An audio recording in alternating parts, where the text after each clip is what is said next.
We're active in about 15 campuses, and we're growing very, very quickly. And keep in mind, this is not just a flash in the pan movement. We're going to become an institution to give them the power and the confidence to stand up and let their voice be heard. I started this organization when I was 18 years old. I decided not to go to college. I didn't get in my dream school, which was the United States Military Academy at West Point. I have this idea to galvanize and motivate the future youth of this country around a core set of ideas, not just political parties or politicians. And the ideas are really America's the greatest country in the history of the world. The Constitution is the greatest political document ever written, and free enterprise is the most assured way to lift people out of poverty and create prosperity for all. Those are the three big ideas. And I think that's something that can win.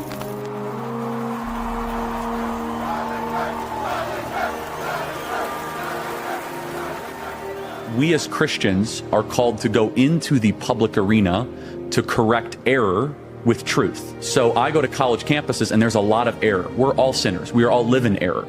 I'm far more interested in what God wants of me than what I want from God. I have to say this without getting emotional, but I'm very proud of my husband. And I know many of you are too. You have worked so hard. And I know a lot of you have seen, obviously, his videos on TikTok and all the stuff he does on campus, but no one gets to see him from my angle except for myself and our children.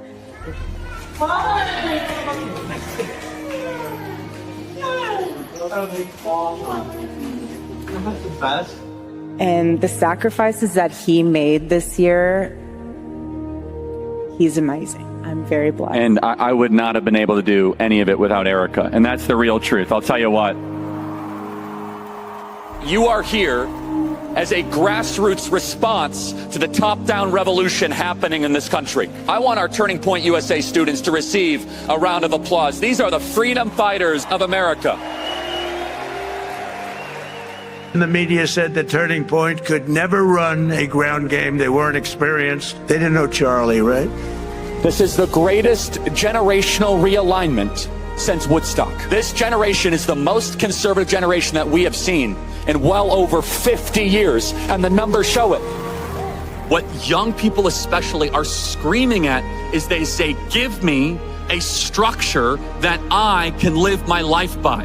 And especially with young men, more challenging of them, more saying, you know what, honestly, I'm not gonna talk down to you. Stop being a boy and become a man. You want to learn what that means? Come to church and I'll tell you what it means to become a man. Because we have the greatest story ever told. What can I do to save the country? You answer that question every single day, because you are doing the work to save this beautiful republic. You are doing something that is bigger than you. If everything completely goes away, how do you want to be remembered? I want to be remembered for courage for my faith. That would be the most important thing. Most important thing is my faith in my life.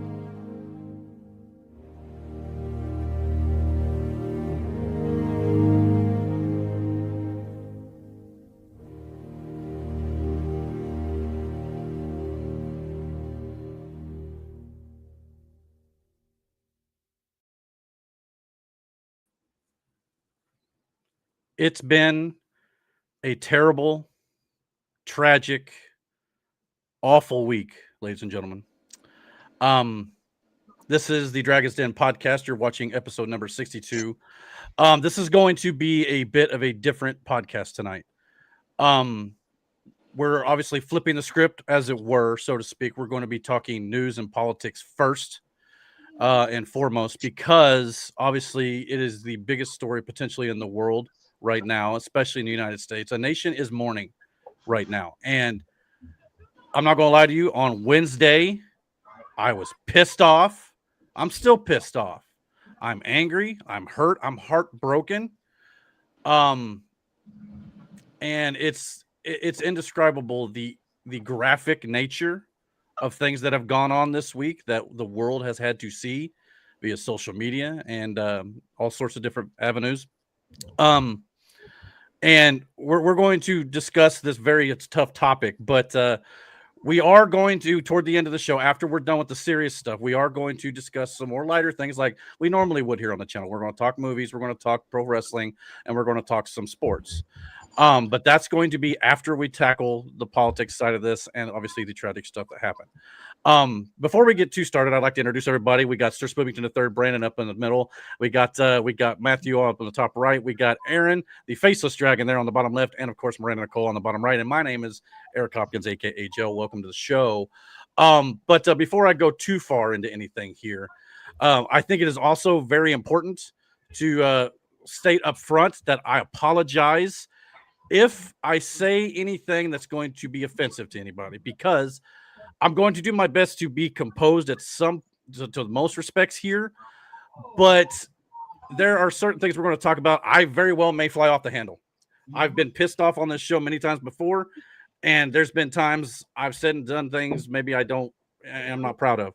And there's going to be times tonight where I'm going to probably say some things I'm not proud of, because this is absolutely ridiculous.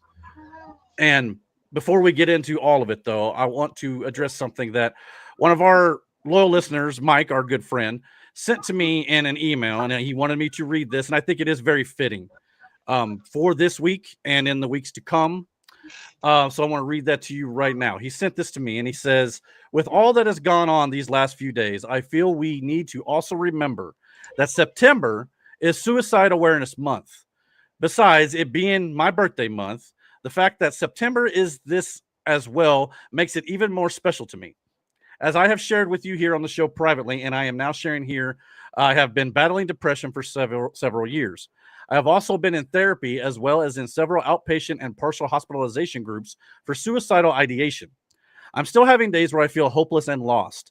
The last few days have not been great with everything going on, from seeing a grouchy old bag take a baseball from a young boy, to the anniversary of 9/11, to the assassination of Charlie Kirk, to scumbags celebrating it, and to another school shooting, I believe it was in Colorado.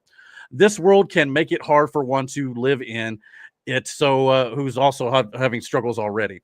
It's important that people like myself know that there is help. They are not alone. It's also important for others to take action if they feel someone is struggling. Even just a simple text or phone call can make a difference.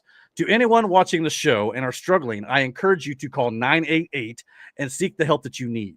I'm sure if you feel it would help, the Dragons would not mind you chatting with them on here if it helps. Absolutely not. We would absolutely welcome that. I mean, a human life, after all, is more important than any one of Eric's 30 fantasy football teams. Fair enough. But he said, in closing, I've said this before, and I'll say this again. Thank you, Dragon's Den, for the escape. I think we all need it at times.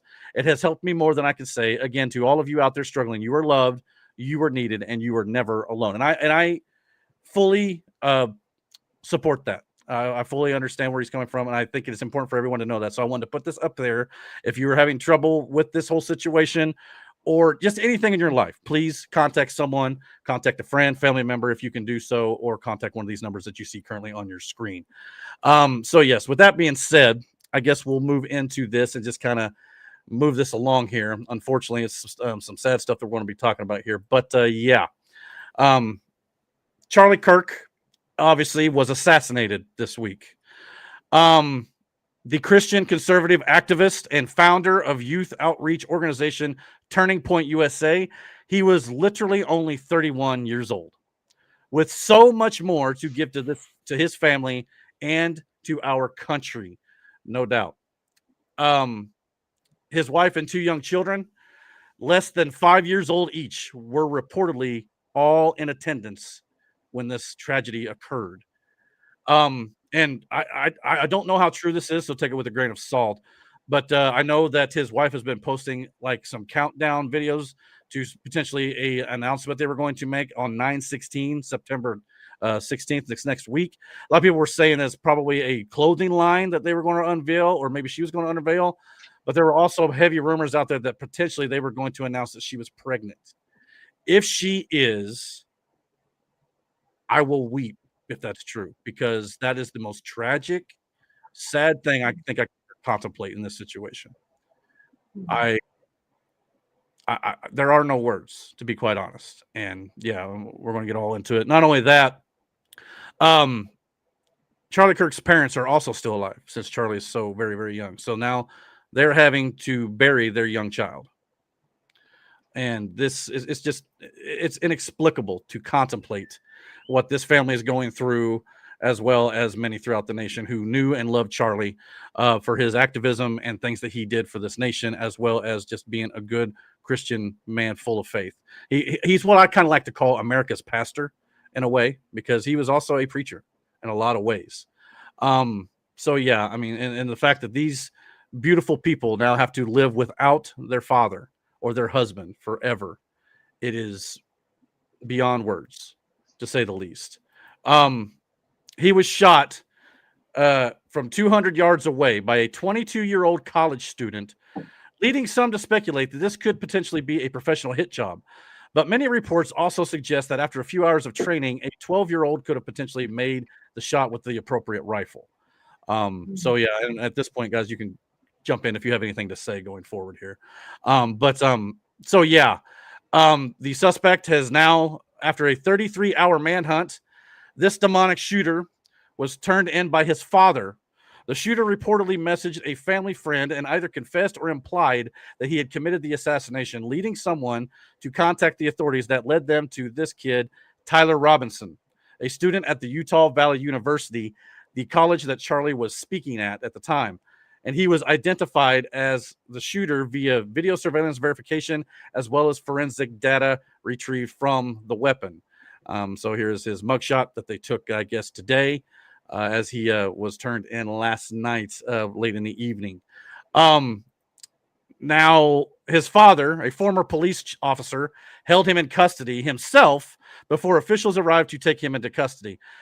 Can I just say, it takes a man of integrity to turn in his own son, doing the right thing to see that justice is served instead of covering for him over this heinous act. That's to be commended. That's not an easy thing to do. Kudos to that father and his mother. I'm sure it's very difficult to both of them. I mean, because that's not an easy thing to do, I'm sure. Now, the left, right on cue, is already out in force trying to paint this guy, this demonic shooter, as a white Christian gun-toting MAGA Trump supporter. Here is one of our favorites on the channel, the older millennial, debunking these lies up front. All right, so let's go ahead and quickly debunk the three biggest lies you've been told from the left about Charlie Kirk's supposed shooter.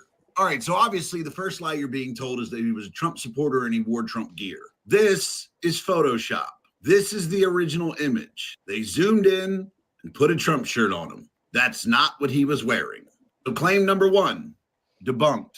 Also, let's be real. This isn't exactly common MAGA gear here. Now, the second claim they're making is that he donated to Trump's campaign. Document here shows a donation form to Trump Make America Great Again committee by Tyler Robinson. Yeah, that's not a real form. That form exists, but there is zero record anywhere that he donated to the Trump campaign. It just doesn't exist.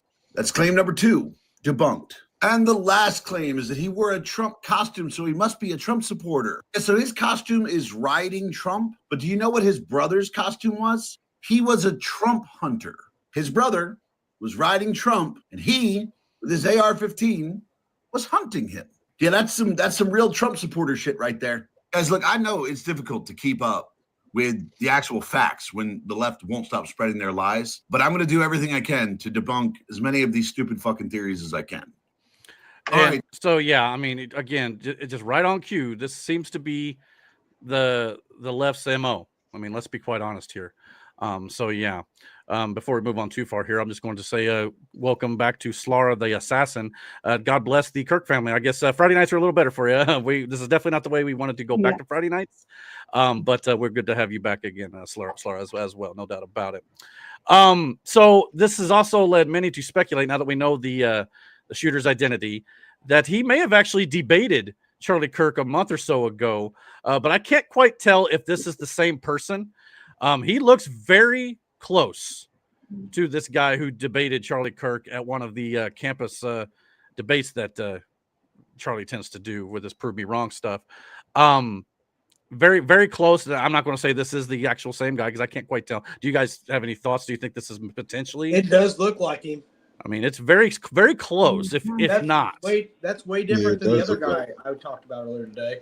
Yeah, there was a couple guys kind of floating around on the internet that had similar features and stuff, but this guy looks very close to the guy that we just saw here. So very, very close, if not the guy. So, but again, I don't want to say it was, but that would be very interesting if that were the case, I guess, because Charlie, if you've seen any of his debate videos, more often than not, Charlie wins that debate, and this was no exception. And if he decided to do this murder because he just lost the debate, I mean, regardless, there's no excuse, there's no justifying this, no doubt about it.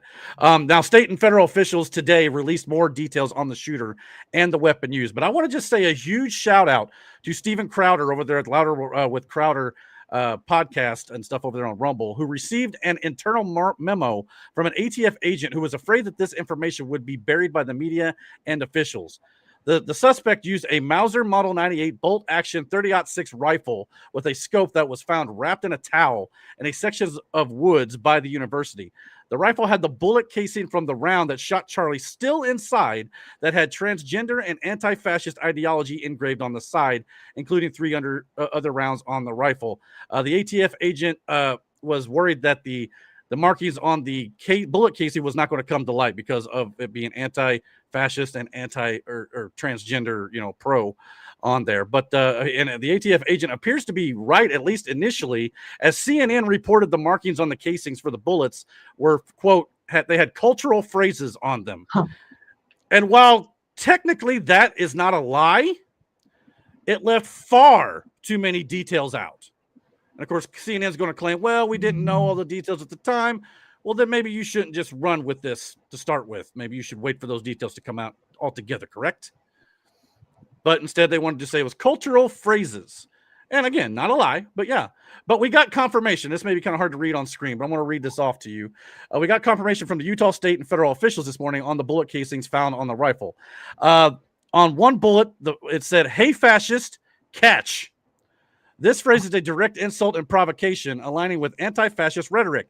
It suggests the assailant viewed Charlie Kirk as a fascist, a term often used by left-leaning groups to describe far-right or conservative figures. The use of catch implies a taunt, possibly indicating the assailant's intent to challenge or mock Kirk before the act of violence. On a second bullet, it had the symbols like in when you're playing Nintendo or like the controllers. It was an up arrow, a right arrow, and 3 down arrows. So up, right, down, down, down, if you were to push it on the controller, correct? This is a reference to the 500 kilogram bomb stratagem from the video game Helldivers 2. In the game, this stratagem is a powerful explosive that players can deploy to eliminate enemies, symbolizing a decisive and destructive action. The choice of this symbol could indicate the assailant's familiarity with gaming culture and their intention to draw a parallel between the in-game action and their real-world act of violence here. On the third bullet, I believe this is the bullet that actually struck Charlie Kirk. It said, "Oh, Bella Ciao, oh, Bella Ciao, Bella Ciao, Ciao, Ciao." Bella Ciao is an Italian folk song originally sung by rice field workers in the late 19th and early 20th centuries, lamenting their harsh working conditions. It later became a symbol of resistance during World War II, adopted by Italian partisans fighting against Nazi and fascist forces. On the fourth bullet, it read, "If you read this, quote, you're gay, LMAO, laugh my ass off." This engraving combines a homophobic slur with internet slang, LMAO, meaning laugh my ass off, reflecting a mix of personal animosity and an attempt at humor or mockery. It suggests the assailant may have held derogatory views towards gay individuals, possibly as part of a broader ideological stance that includes both anti-fascism and trans activism. Now, the Wall Street Journal's reporting indicates the assailant's actions were motivated by a combination of anti-fascist and transgender ideology. The engravings on the bullets serve as a manifesto of sorts, articulating the assailant's worldview and justifying their violence. The use of Bella Ciao and the anti-fascist slur, "Hey, fascist," directly tie into this ideology, positioning the act within a narrative of resistance against perceived fascism. So, as the older millennial pointed out, anybody that you're seeing that says this was a Trump supporter, definitely a Christian, which he is not, they're lying to you. So if you see this, keep that in mind. But you guys got any thoughts up to this point? Eric. Yeah. I do. I All do right. have a thought. Go ahead. My great-grandfather Mm-hmm. was a Normandy survivor. Right. I don't talk about it very much. He fought fascism in World War II. Yeah. Republicans and what they speak for is not fascism. No. It's not. It's not close. That idea that ideology, it has come from a very bad place. And it's very misinterpreted by leftists. Like to use it a lot. And I just want to be very clear. That is not fascism. No, what they means. Yeah, what they say is fascism. With Trump or Charlie Kirk or anybody else, they are belittling the effects of real fascism. Correct. That's the problem here. That generation does not know what fascism is. No, they've never experienced it. No, not in this country. Nope, not even close. And whatever they've been taught as fascism is either clearly wrong, or they have a wrong idea of what it is. Either way, but yeah, I mean. But the media did not stop there with their nonsense when it comes to, their false reporting, cultural, phrases and whatnot.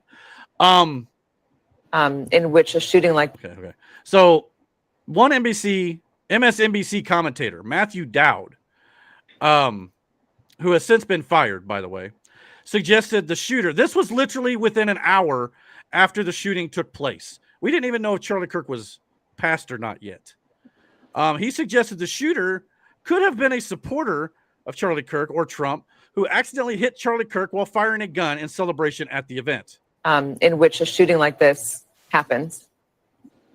Yeah, and again, to emphasize what you just emphasized, we don't know any of the full details of this. That we don't know if this was a supporter shooting their gun off in celebration, or so we have no idea. So that is disgusting. No. Is it just me, or does it feel like all MAGA? They feel like all that MAGA does is go around shooting the guns in the sky as if they were, I don't know, something like maybe Yosemite Sam or something. An old Western people. Do they think this is what MAGA does all day? Yes, 100%. That and say racist, homophobic, or whatever shit all the time. Yep. Yeah, that's exactly how they view it. Mm-hmm. Yeah, and and of course he didn't stop there. He also said this. But following up with what was just said, he's been one of the most divisive, especially divisive younger figures in this, who is constantly sort of pushing this sort of hate speech or sort of aimed at certain groups. And I always go back to hateful thoughts lead to hateful words, which then lead to hateful action. So it was his fault that this caused MSNBC, as you can see here at the bottom of the screen, to put out a statement and about how they let this asshole go from MSNBC. So, yeah, good riddance, pal. I hope you don't ever find another job in media ever again, because you are a grade A piece of work. Later, dude. Yeah. Adios. So yeah. They probably didn't actually fire him. No, probably not. But probably not. He better not be on television, I'll tell you that right now. But Charlie Kirk was not hateful, divisive, or controversial. He was always willing to listen, even if he did not agree. In fact, he invited that. That was the whole point of those debates that he had on campus. And if you ever sat and listened to them on YouTube or wherever you could find Turning Point USA content, they were always informative, and he was constantly respectful to those he spoke with. They could not debate him. So, like every Democrat and a long line of Democrats, before this shooter even happened, they turned to violence when they cannot win an argument. This is well documented throughout American history. Okay?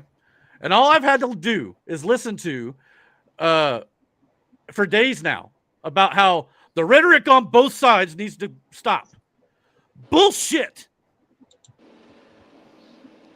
Here is Democrat Representative Seth Moulton from Massachusetts on CNN lying through his teeth. By and large saying we all need to turn down the rhetoric. So let's be serious about where this violence is coming from. Of extremist violent attacks in America, extremist violent murders, 76% are from right-wing extremists, 4% are from left-wing extremists. I condemn that 4%, but we also need to be honest about, as a nation, about where this violence is coming from. And oh, by the way, it's probably an appropriate time to talk about guns too. There it is. Let's start talking about guns. Let's get rid of the guns. Yeah. Every single fucking time. Yeah. Have we not been through this before? I think we have. And I'm sure we're going to go over it again here a little bit. But yeah, first of all, the stat he's citing about how 76%, 75% of killings are related to right-wing extremism. That stat is 100% statistically wrong and created by left-wing media to paint the right as the enemy, courtesy of NGOs and Democrat funding. They create and manipulate stats all the time to push their narratives. In this particular case, it counts all whites and Hispanic gang-related violence as, quote, right-wing extremism, and does not count any acts of rioting and subsequent property damage as left-wing extremism. Secondly, no guns, or no, taking away guns completely, I should say, that'll only make it worse. Arming more civilians and allowing them to defend themselves will help deter this behavior. Thirdly, he states we've got to turn down the temperature, then immediately attacks the right for being violent extremists. So, turn down the temperature. Oh, no, but you're the ones at fault. They talk out of both sides of their fucking mouths. I mean, Charlie's poor body wasn't even cold yet, and these assholes were already doing this sick garbage.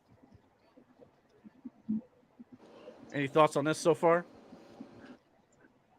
Keep going. Yeah, well, I got to switch over. That's why I'm asking. So, thoughts? No, you're doing good. No, you get across. This shit's been going on for years, though. Like, it just took Charlie's death for everybody to realize it. Yeah. I mean, this has been which is also sad. Yeah, it's very sad that it takes something like that. And look, and I know people have been, talking all forever about, well, every school shooting happens, nothing happens, all this sort of stuff. People on the left are now thinking, well, maybe the right will wake up.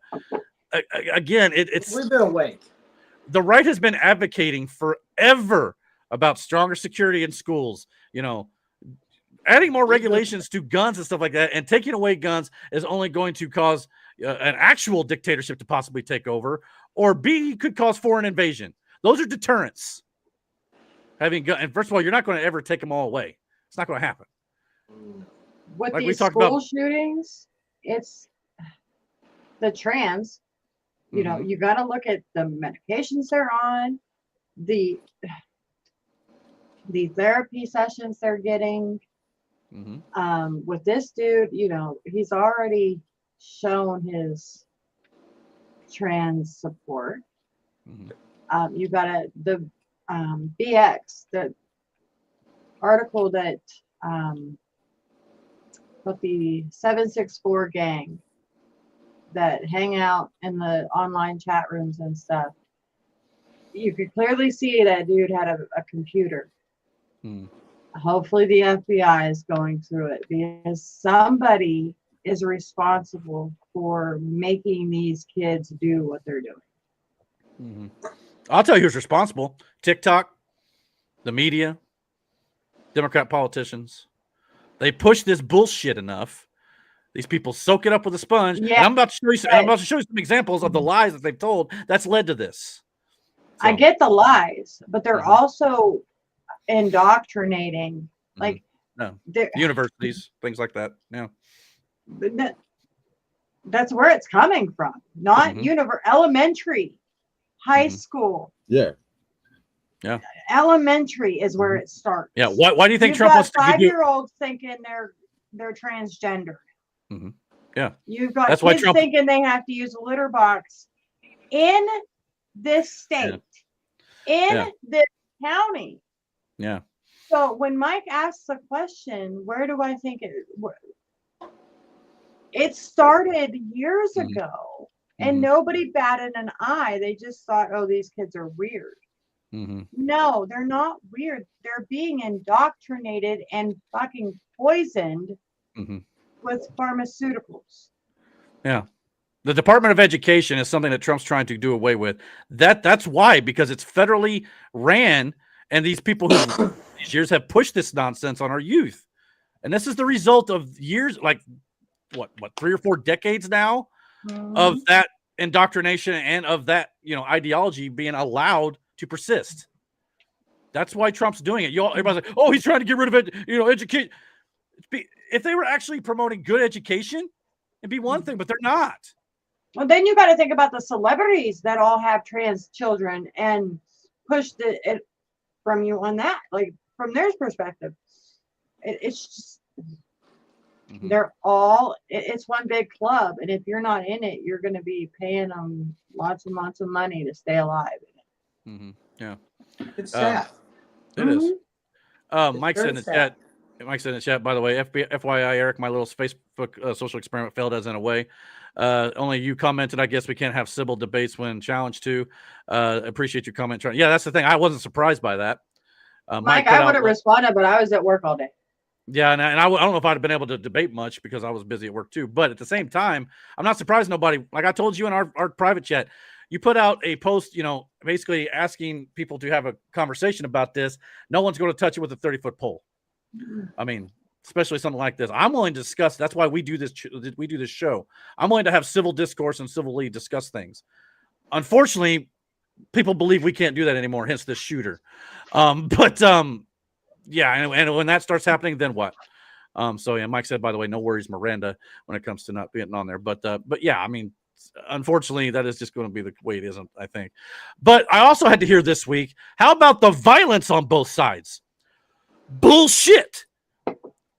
Despite what the media tells you, that's not true either. The examples they tend to use are easily debunkable. So let me debunk a few. January 6th. That's the go-to of the Democrat left wing. By the way, it was incited by Capitol Police who worked for, Nancy Pelosi and the federal government at the time run by, and many were nonviolent. And they were thrown in gulags without due process. That thing that, the left love to preach when it comes to, illegals. But that's the only decent example Democrats can even argue, okay? The other ones they like to throw out there, like the kidnapping plan for Gretchen Whitmer, that was proven to be a hoax perpetuated by Joe Biden's FBI. Don't believe me? Look that up. Paul Pelosi getting attacked with, with somebody with a hammer. They like to say, oh, that was a MAGA. That was likely a gay sex thing gone awry. I'm sorry. You don't like that, but that's the truth. Yeah. Oh, and Melissa Hortman and her husband, who were murdered, by the way, by a fellow Democrat after she didn't vote for with Democrats on a bill that they wanted passed. That killer said that the Minnesota Democrat Governor Tim Walz hired him. Yeah, whatever happened with that? I don't know. He went. I don't know. They seem to not want to Tim talk Walz, so about it. nothing. Yeah, it's under his purview. So yeah, I'm sure nothing happened. Heck, I still know certain Democrats who believe that Donald Trump was shot in Butler, Pennsylvania by a Republican simply because he was a registered Republican. When, if they did enough research, they would know that many Democrat voters were flipping their registrations last year in 2024 in Pennsylvania to Republican for the sole purpose so that they could vote in the primary to get Nikki Haley on the Republican ticket instead of Donald Trump. We covered that on this show many times. And the shooter in Butler likely never changed it back since the attempted assassination happened before the election, and he was shot there on the spot. Oh, and by the way, that shooter who tried to shoot Trump donated to Democrats. Use your fucking brains, people. Because I'm sick and tired of trying to, explain this stuff, and these people just go out there and do this stupid crap like kill Charlie Kirk. I mean, all it takes is a little research instead of just believing every little clip you see, every little headline, every little article you read without cross-referencing and do different sources instead of just believing the one source that you always go to or the one news website that you watch or news channel, whatever it might be. So no, this does not happen on both sides like this meme depicts here. I reject that premise of that argument outright. You want to tone down the rhetoric on both sides? I'll do that when you stop calling us on the right Nazis and fascists when it's not true. Oh, and maybe when you, can bring back Charlie Kirk. Because that type of rhetoric of calling us Nazis and fascists, that's what got him killed. And on top of that, I wasn't going to show that yet. Our side. Well, you keep going. You're doing a good job. job. I know. I was just jumping ahead there. On top of that, our side doesn't cheer another human being's death, by the way. We're not the same. Now, I could sit here all day, and I even thought about bringing up some examples and show a 24-hour nonstop live stream showing these vile people from the left celebrating this tragedy, and we still wouldn't reach the bottom of that trash can in 24 hours. Okay? So I won't show all that here outside of maybe an example or two. Thankfully, some of those people are getting fired from their jobs and are being held accountable for their vile comments and celebrations. But if you are one of these people that are taking joy in this, let me say this with my full voice for the people in the back. You are a soulless, demonic, basement-dwelling, bum-fucking, cousin-humping, poor excuse of a subhuman gutter trash. And the darkest, deepest, hottest pits of hell is what is waiting for you one day. You can tell a lot about somebody by how they react when someone dies. That is a direct quote from Charlie Kirk himself. I mean, these people who are celebrating it, what do you think about these people? Even people on the left are going, that's too far. Thank God. But there's a lot of people on the left who believe it's totally justified. I don't know. What you guys have any thoughts on these people who were Brandon? completely just celebrating this? You I don't know. usually know what to say. I think Brandon's just taking it in. But, yeah. I mean, honestly, I stopped. Like, I didn't go on X for a while. I don't blame you. Yeah. And to see some of these people get fired, that's, you know what? The least that can be done. Yeah. Yeah.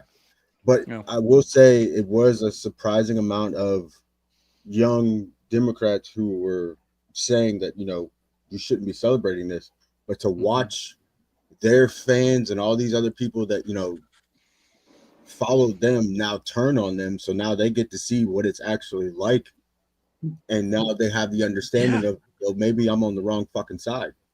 Did you guys see the video of Dean Walker, Harry Sisson's little friend?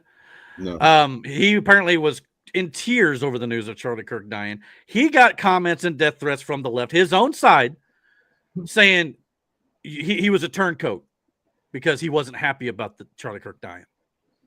And this is a guy who did not agree with Charlie Kirk whatsoever. Debated him on numerous occasions and was in tears because even he knows that's too far. And his own supporters turned on his ass. As Brandon said, Democrats will eventually eat their own. Brandon said that for months now, and he's spot on. Absolutely spot on, man. And you know what else was not happening this week besides, something that the right doesn't do? There was in the last 2 days, there have been no looting, no riots, no cars set on fire, and no violence. Republicans and the right are not the left. Because when George Floyd died, everybody remember 2020? Every Democrat city was burning to the ground. If the right were the same or worse, like the left claim, every Republican city or town would be riots. There were some prayer vigils going on, and some people got mad when some people come up and said that Charlie Kirk deserved it. And some people, I think, got punched in the face a little bit. But other than that, there was no violence from the right. Because let's be honest, if you walk up to a prayer vigil and say the guy who died deserved it, you should expect to get punched in the face. That's not the same. Yeah, 100%. So you deserve to get punched in the fucking face. Yeah, absolutely. Now, the left feels justified, as I said. They truly believe that Kirk was a fascist.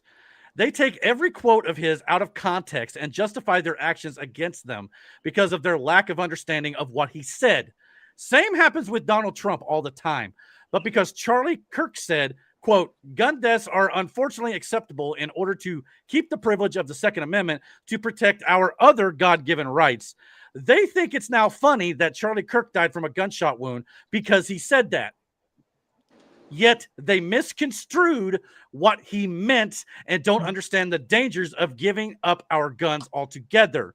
What he was meaning was something along the lines of, just because people die in car accidents don't mean we get rid of the cars. Sure. People die of heart disease all the time, but we don't get rid of the forks. He was trying to explain that without our gun rights, most of our other rights could be taken away as well. But again, taken out of context, so now they're laughing at him. Or because he said he doesn't like the word empathy. According to Democrats, so the left isn't showing him any empathy because he died. But once again, his comments were taken out of their original intent. Charlie was talking about the Democrat communication strategy with Bill Clinton in the 1990s, and the full quote reads, and I say, I can't stand the word empathy, actually. I think empathy is a made-up New Age term that it does a lot of damage, but it is very effective when it comes to politics. Sympathy I prefer more than empathy. The left weaponizes out-of-context quotes all the time. These are just two examples. Today, as a matter of fact, famed horror writer Stephen King is facing backlash after justifying Charlie Kirk's death because he saw a clip somewhere where Charlie Kirk said we should stone gay people to death. Now, once again, what do you think happened there? Out of context? Ding, ding, ding. You were right about that too. In his social media post stating that, Stephen King got destroyed by people who informed him that Charlie Kirk in the full video was talking about how Bible passages get taken out of context all the time.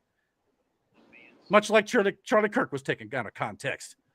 Stephen King immediately began backpedaling and apologizing for being wrong.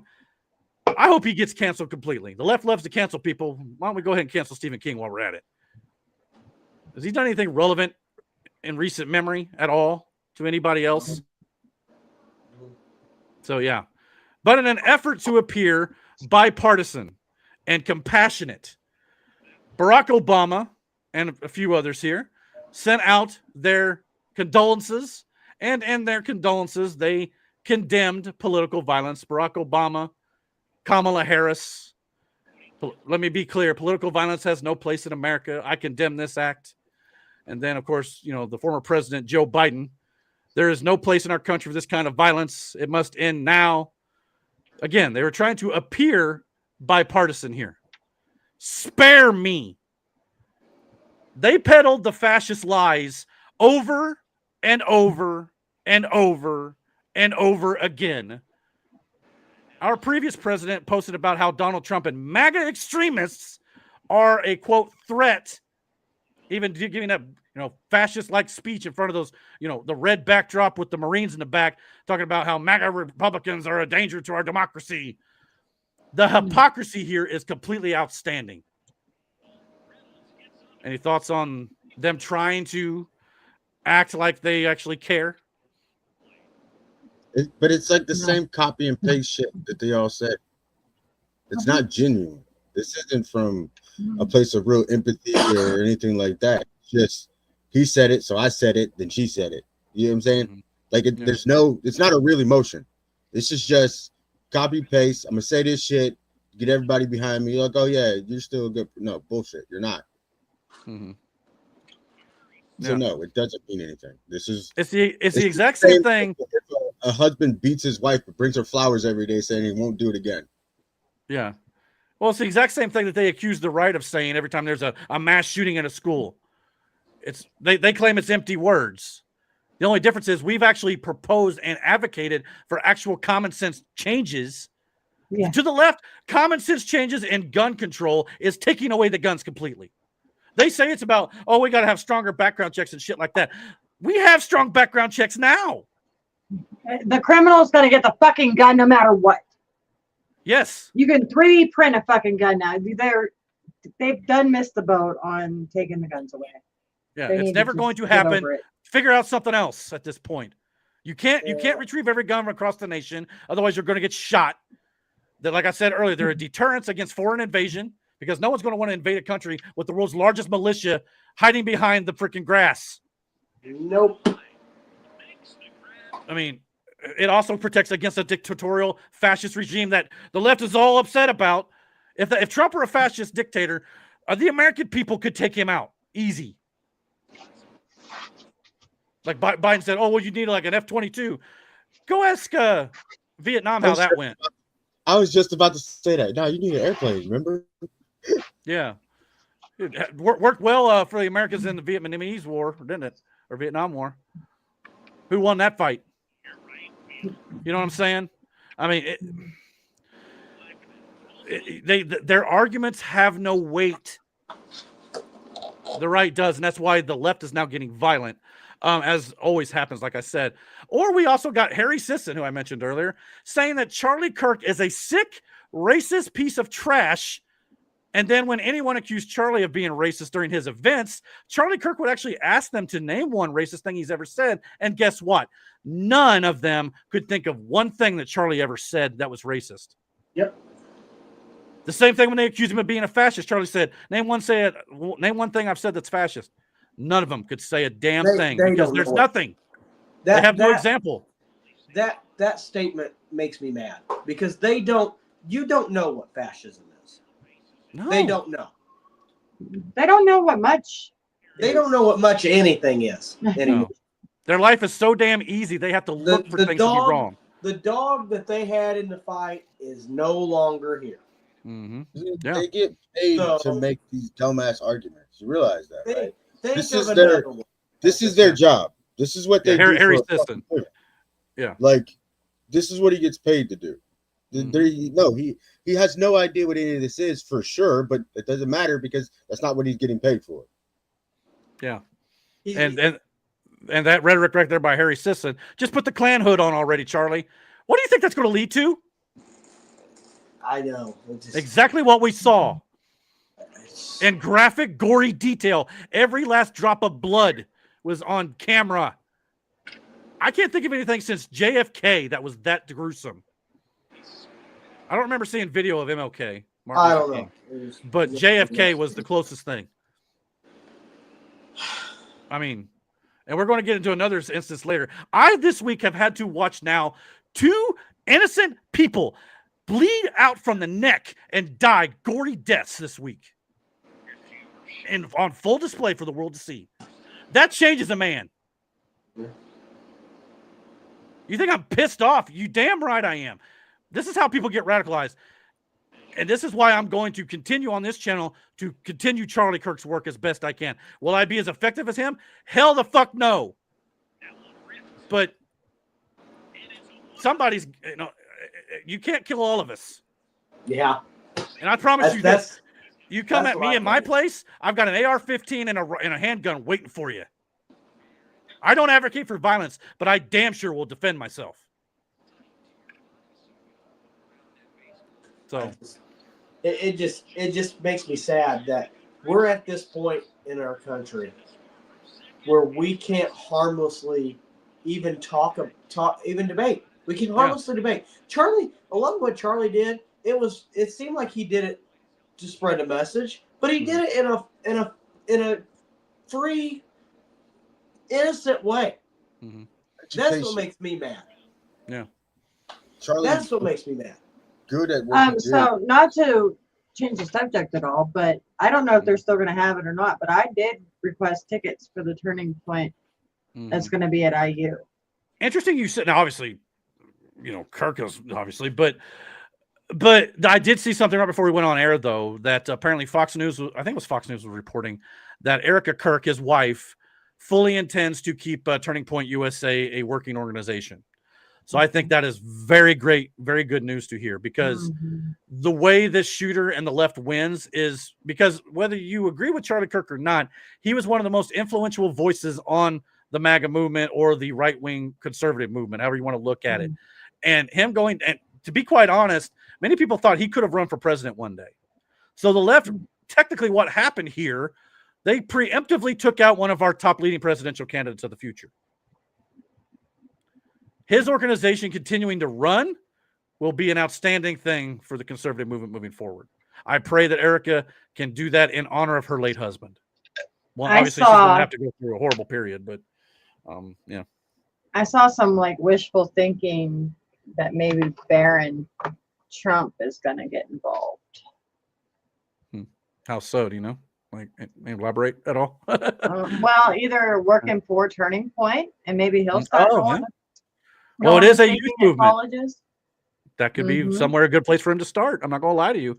That would be a great place for him to get his feet wet, so to speak. But yeah, so again, when approached, they have no, they have no proof to back up anything they say. But that doesn't stop Democrats and their influencers from peddling this unjustifiable hate when there's literally zero evidence to back it up because they've yet to show it. They say like, the stuff I showed you earlier, but it's all taken out of context and the quotes are not full. And again, when they're proven wrong, they got nothing left. These people are the definition of maybe they should practice what they preach. Democrats, that is, because they want to preach about, political violence is bad and all this sort of stuff. You can't be mad that Republicans are pointing fingers at evil Democrats when those same Democrats pointed a target on Charlie Kirk for so many years, Donald Trump and many other MAGA supporters all this time. And they just hope that someone like 2 days ago will come along and actually pull the trigger. They want to demonize us and dehumanize us. Who also did that to a group of people? Oh, I don't know. Adolf fucking Hitler. But Trump is Hitler, right? Here's Sarah Gonzalez, clearly emotional, talking about how the left and Democrats want to dehumanize us. It was one of those bitches on The View. After President Trump went up on the RNC stage at the convention and he had the bandage on his ear, he had just gotten shot. Kai Trump, his granddaughter, stood up there and talked about her grandfather. And what The View said was, I didn't like it because it humanizes him. And I know his grandchild was up on the thing and they're trying to humanize him and change your idea about who this guy is. Don't fall for that. Trump, you're talking about. Yeah. Look at that stare. Demon. You gotta wonder why. What is their excuse going to be when they no longer can control? Lie and get away with it because everybody's wise to their act. That'd be a good one. I mean, people are waking up. This Charlie Kirk thing is waking a lot of people. I saw a lot of people on the left saying, yeah, we're going to become Republicans now. Now, obviously, there's going to be people flipping both sides all the time. But when something like this happens, it radicalizes people. As long as it's not just over the killing of Charlie, you got to understand what Charlie stood for. Yeah. If you're going to come on to the right side, just because he's dead doesn't, don't vote for the guy just because he died, right? Mm-hmm. Yeah. You're going to stand by him, see what he's all about. Like the top 5 things that they disagree with him on is misinformation. What misinformation is there? The election? Yeah. It was fucking stolen. Mm-hmm. Gender. There are 2, male and a female. Science, by the way, that you guys supposedly want, right? Gays are different than trans. And socialism, which is bad. So what are those 5 things so bad about to the left? If you just be gay and not cut your body parts off, everything else is the truth. But that's the point I want to get to here in a little bit too. Truth is something people don't want. And that's why Charlie was shot. Because Charlie was preaching truth. But I'll let Sarah Gonzalez finish here. Talking about Trump. These people don't want anyone to remember that we are human. And this is the end result of that. They don't want you to be humanized. They want you to be demonized. Because if you're demonized, what comes next is obvious. And what comes next is justified in their mind. That is why they are doing what they are doing. That is why you hear the rhetoric that you heard both before Charlie Kirk was killed.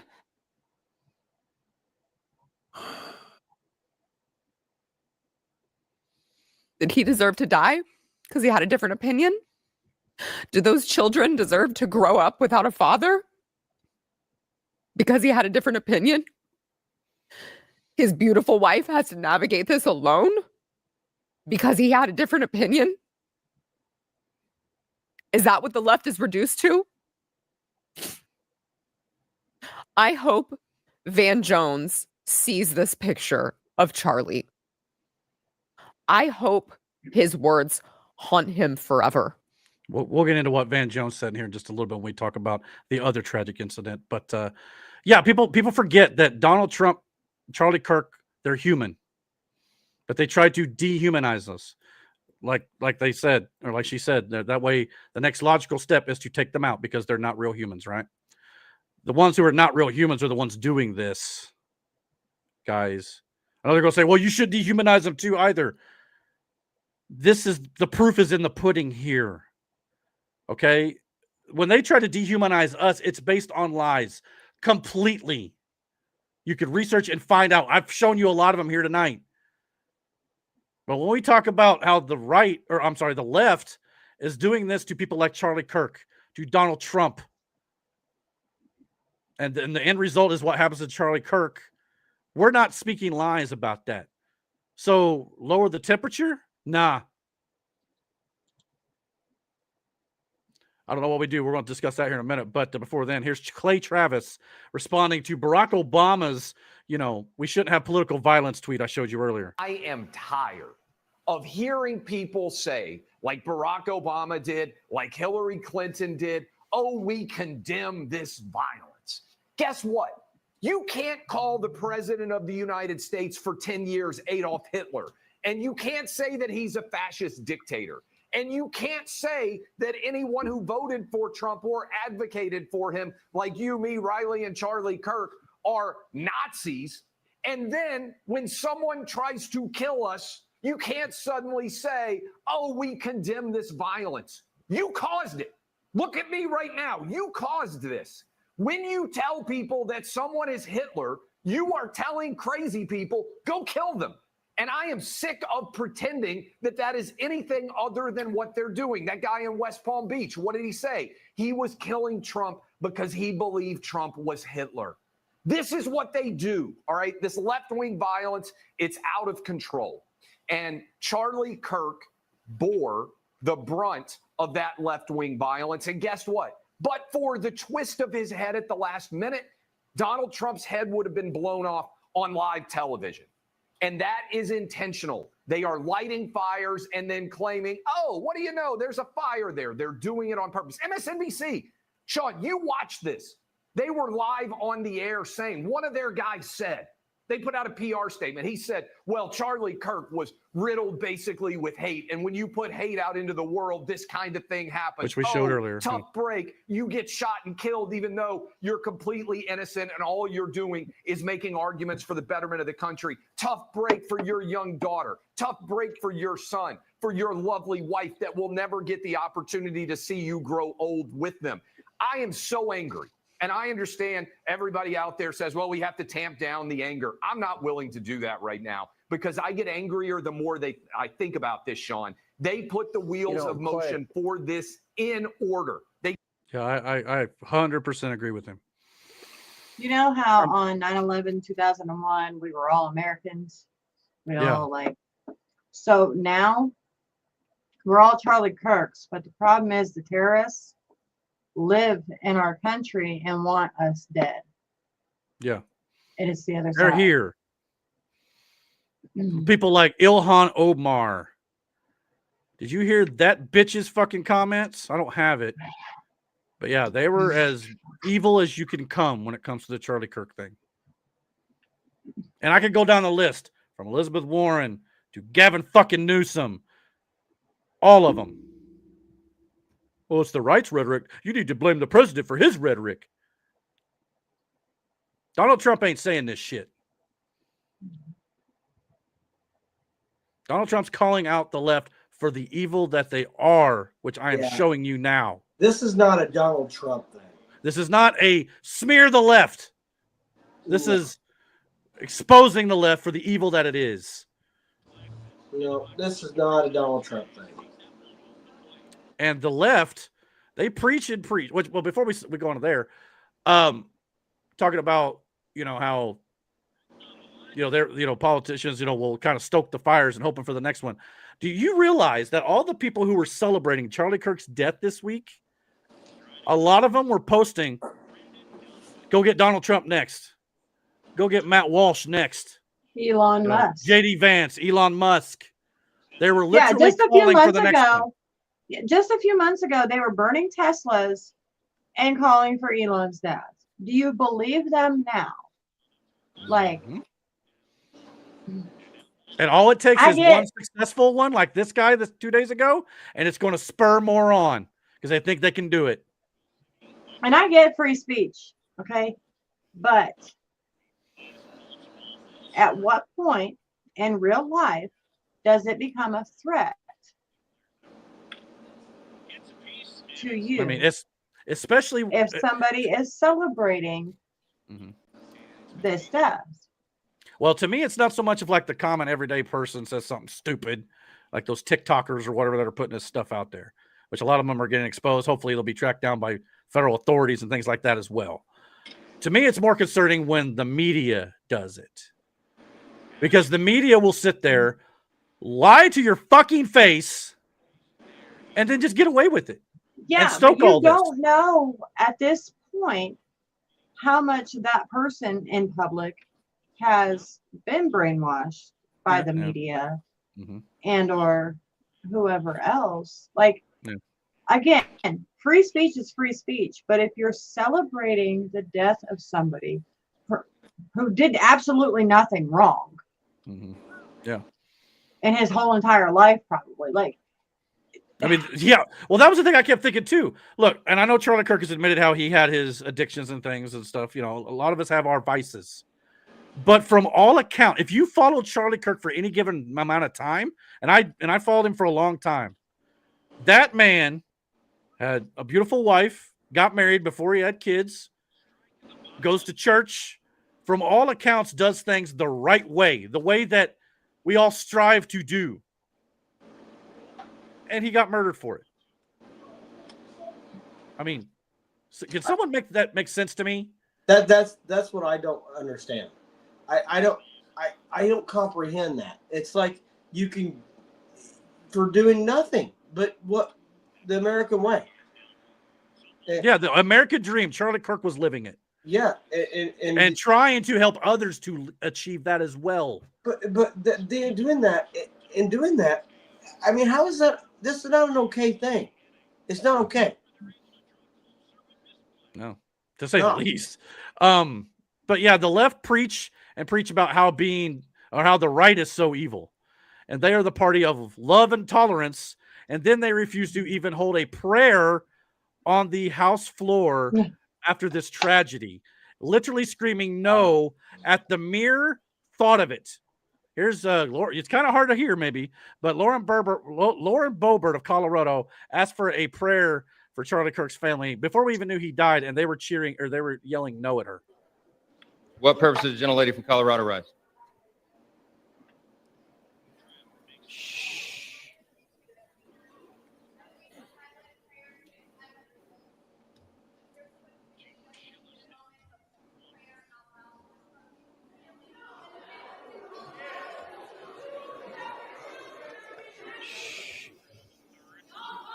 Let's wait a minute. The House will be in order. The House will be in order. So I'm pretty sure I heard distinctly Elizabeth Warren go, no! Because you could kind of tell whose voice is who's there. But I know it's kind of hard to hear, but you look for that video if you can't hear it very well. But yeah, disgusting. This is the same side of the House of Representatives who would not stand to honor a dying cancer patient from brain cancer, DJ Daniel, who was like, what, 6, 7, 8 tops? But got on their knees to honor George Floyd. What was that? Sorry. They got on their knees and honored George Floyd on the House floor. Exactly. I mean, Jesus Christ. People don't understand how deep the Democrat cancer, that ideology, it's destroying this nation. It genuinely is. Now, despite all this evil here, there was some bright spots following this horrible tragedy. Prayer vigils on college campuses across the nation took place, including this one here, not this photo, but this video here from Liberty University. I just wanted to share this because I thought it was a beautiful moment. Amazing grace, how sweet the sound that saved a wretch like me. I once was lost, but now I'm found. Was blind, but now I see. It's videos like that personally give me hope for this nation. And it's funny that Matt walked off, but his team, the New York Yankees, I got to give them a shout out here. They were the first Major League Baseball team or any professional team that I'm aware of who over a couple days ago, or I think it was that night, actually put out a moment of silence for Charlie Kirk at their stadium. So kudos to the New York Yankees organization in that regard. I give Matt a lot of crap a lot of times for not having a team he sticks with, but the Yankees is the one team he does not waver on, and I'm proud of the Yankees on that one. And apparently there are going to be the Packers did it for Thursday Night Football. And apparently a bunch of other NFL teams are going to be doing it this weekend. So from the looks of it, so they did. I don't know if they aired it on television. I'm hoping that some of them get aired this weekend, but this was good to see. Thoughts on that and the prayer vigils going on throughout the nation? Yeah, Jelly Roll did it at one of his concerts. Yes, he did, didn't he? Yeah. Jelly Roll's going to headline the Super Bowl or the halftime show. Is he going to? Sweet. That'd be pretty dope. Yeah, he did it in the middle of his concert, and like everybody was silent. And then he sang Amazing Grace, I think it was, or America the Beautiful, one of the two. Yeah. By the way, yeah, that's awesome here. By the way, Matt, I don't know if you heard me, but I credit to your Yankees for the moment of silence that they did the other night. The Green Bay Packers. Yeah, we mentioned them, and the other teams are going to do it. Hopefully, whatever sports are out there. The Indiana Hoosiers did it tonight. Oh, good. I didn't know about that. That considering this county, I'm surprised. But I'm glad to hear it. People weren't happy about it. I could show you that fucking much. I don't give a flying flip. Well, they have a prayer for Sunday. The Hoosiers football team did it today. Oh, yeah. As well as Indiana State partaken as well. Right. But yeah. Well, that's good to hear, no doubt about it. And I will say this, even though there's prayer vigils going on, this meme states, the prayer didn't help Charlie Kirk, did it? Ha ha ha. No, I was praying for you for what's about to come. Democrats on the left may think this is fun and games and that they've won. But I'm being deadly serious here when I say this. Pray for the left and Democrats. Please. Because they have no idea what is coming. And when it comes, they will wish they listened. Yeah. They will 1,000% wish, beg, and plead that they could have listened to Charlie Kirk when he courageously and confidently proclaimed that which matters most in this world. And that is this. Charlie Kirk stood for this every day of his life. Now, Charlie Kirk also famously wrote this on one of his X accounts that's been making the rounds, that Jesus defeated death so you can live. Charlie Kirk actually posted that 4 days before he died in his passing. How crazy is that? Yep, September 6th, 2025. Yeah. Charlie Kirk died because he chose to speak godly truth.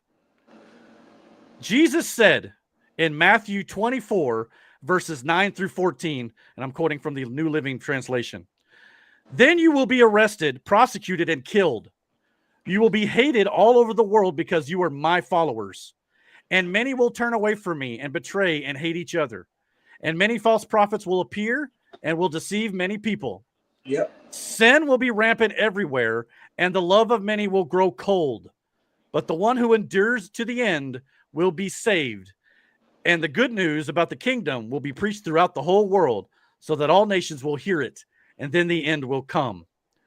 I don't, as much as I want justice personally, as much as I am angry, livid, heartbroken, and sad over this, and I myself thought and felt, even posted on Facebook some very aggressive posts because of my anger and hurt over this situation, and I've even said some choice words tonight, okay? I feel a lot of that is out of righteous anger, though. Jesus himself got angry, okay? He flipped tables in the marketplace.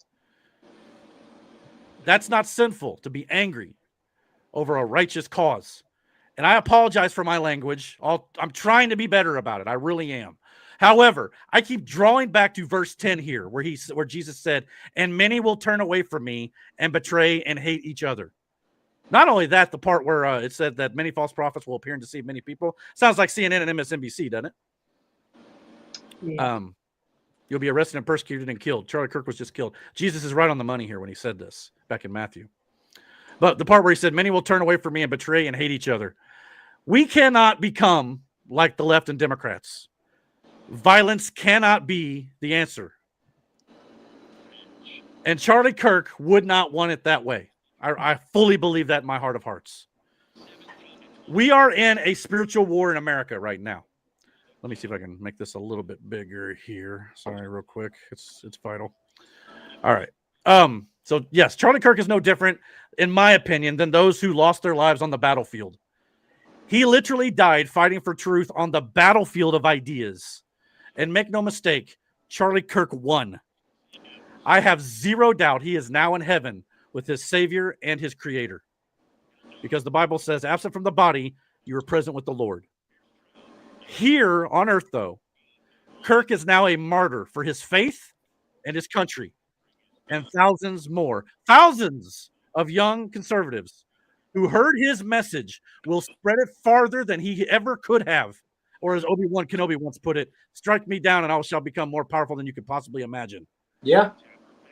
His fight is now our fight, and it's up to us to carry on his message and to continue the fight for truth, objective truth, not my truth, objective truth. Only two genders and stuff that Miranda mentioned earlier. Donald Trump will also announced that Charlie Kirk will receive a posthumous Presidential Medal of Freedom and that flags will remain at half-staff till Sunday. However, I've already seen online that there's some Democrat-run towns and cities refusing to lower their flags. I've got issue with that. Oh, we all do. I have issue with that. Mm-hmm. Charlie Kirk, by the way, he tried to have conversations, obviously, like we talked about. But what do we do now? Clearly, civil discussion is not an option to the crazies on the left, and they don't want it to be. So what do we do? Because we cannot retaliate with violence or we become like them. Defend ourselves as necessary, though. Abso-fucking-lutely. But we can't continue to do nothing. What do you think is next? What can we possibly do? As this person pointed out, no, we don't need to have a conversation anymore. You guys literally just killed the guy willing to do that. I'm not sure the rest of us are willing to do so as much. So what do we do? You guys have any thoughts on what can possibly be done?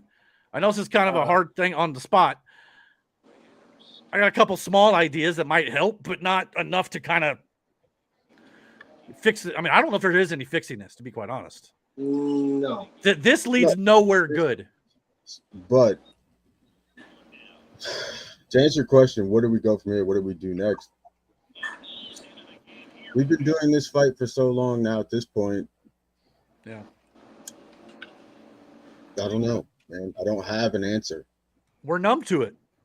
And something like this is just, you've gone that extra mile now. You've opened Pandora's box. You know, can't close that bitch back up. You know, it's just, I mean, the few little things I thought of that maybe could help at least a little bit. First of all, well, hold on, Matt. First of all, we cannot. We have to start holding all political rallies, in my opinion, indoors from now on. That's a good start, because all this stuff is coming from outdoors, long distances, cannot be checked apparently as easily as it can be when you enter a building. I mean, I think the perimeter should have been easily swept better, especially in Donald Trump's case as well in Butler. I don't know what is going on with these security details. I understand they're not cheap and it's hard to do, but we got to be better. I think also body armor for political speakers is a must from now on. Both sides of the aisle, especially conservatives, though, because they're the ones obviously the most in danger. And I believe security must be increased for every single political figure. Like I said, I know that's difficult, but that's just a small thing we can do. When it comes to other things like mass shootings and stuff, we've talked about that, how, school security can be better, arm our teachers, things like that, which the left don't want anything to do with, won't even talk about it. But when it comes to just political shootings like this, that's a few things. When it comes to fixing the nation and the heart and soul of it, being as sick like it is, I don't know. Hopefully we can continue to keep rooting out this evil. Like, it's the only thing that's going to save us. Yeah. For the last 4 years, the wide open border, the Soros-funded Antifa, Black Lives Matter. We need to cut the fucking head off at the snake. Yeah. And Trump said on Fox and Friends this morning that they're going to start looking at Soros for RICO charges. Mm-hmm. Yeah, I've been hearing that too. They need to get these people and their money. All these Antifa and they're being paid. Mm-hmm. If Trump's you trying. stop paying these idiots, they'll stop showing up. Mm-hmm. Especially the Just writers. Like a lot of these posts online, they just might be bots just to get you riled up. That's true too. There's so much lies and deception. The devil is literally at work right now in the United States of America. Miranda, I agree with what you just said, Miranda. And, I feel like last November we were having the same exact conversation on an emergency podcast. And I feel like we're doing last this all July, over I think. again, and now we're just one step further than where we were last time. Hell, they're actually, in a lot of ways, we may have taken a step backward. Yeah, maybe. You know what I'm saying? It's not necessarily know, improved much. Let's just say now we've got a better administration, I think, in office. But I've been repeating myself for about 24 hours now, and all I keep saying to myself is, how can you go to church, be a good American, be a father, be a family man, and get killed for it? And I it doesn't compute. Well, and that's one of those things. Well, that's one of those things in religious circles, in the faith especially. It's a hard question to answer because people are like, well, if God is so good, why would he allow these things to happen? Right. It doesn't. That's a hard thing to compute with me. We look at that question from for example, like on a 2D plane. God works in 3 dimensions. He knows far more than we could ever even conceive. There's a reason this happened. Sometimes things like this can spur great things. Sometimes like this can spur terrible things. There is no good answer to that. Only he knows. And I heard it put this way too this week that could give some encouragement, especially to his wife. Regardless of how Charlie Kirk died, God numbers our days from our birth. He knows when we're going to live, when we're going to die. No matter what that gunman did, it did not change God's plan. Charlie Kirk lived the amount of days he was supposed to live, and he's been called home now. His suffering's over. So I know that's kind of hard for some people to grasp and understand, but it can bring comfort to know that no matter what, this has been preordained to some respect. I guess. But I just... And I know not everybody's probably going to agree with that, but that's what I've been raised to believe, and I'm just trying to share that. You can do with it what you want.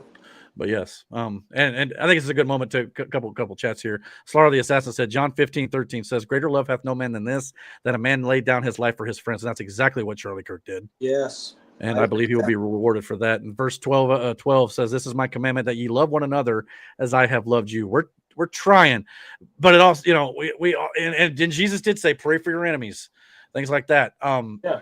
It's not easy, and I'm as mad as anybody else when it comes to this. It's hard to. I still don't believe we because I know Jesus would not want us to unite with evil. That's why they say, "Well, we need to come together as a nation." How? When half the nation is literally perpetuating demonic things.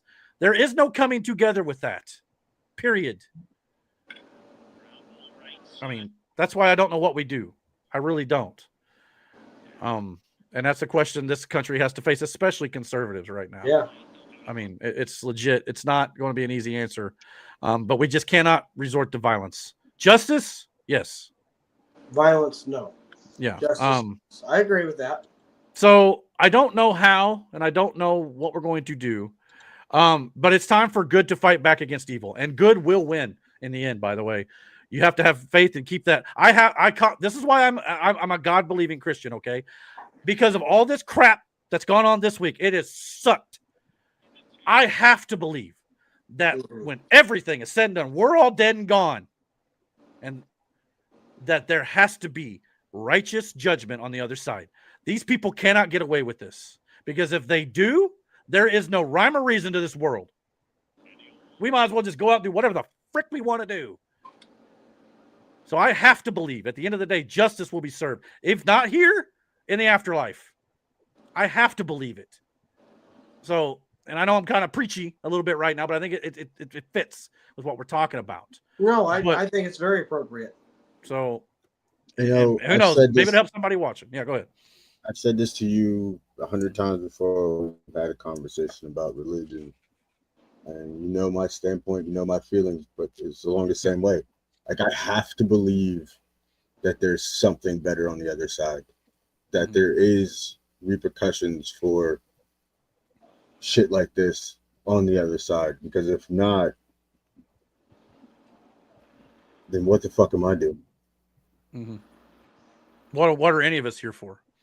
You know, that's why I agree with that, Brandon. That's why I've heard this said on another YouTube channel I watched. This is called the Bible, Bible, basic instructions before leaving Earth. Because according to this book, we're all going to live forever. Where is based on what we do now. And I have to believe that people like Charlie Kirk is on the right side of that history. You know what I'm saying?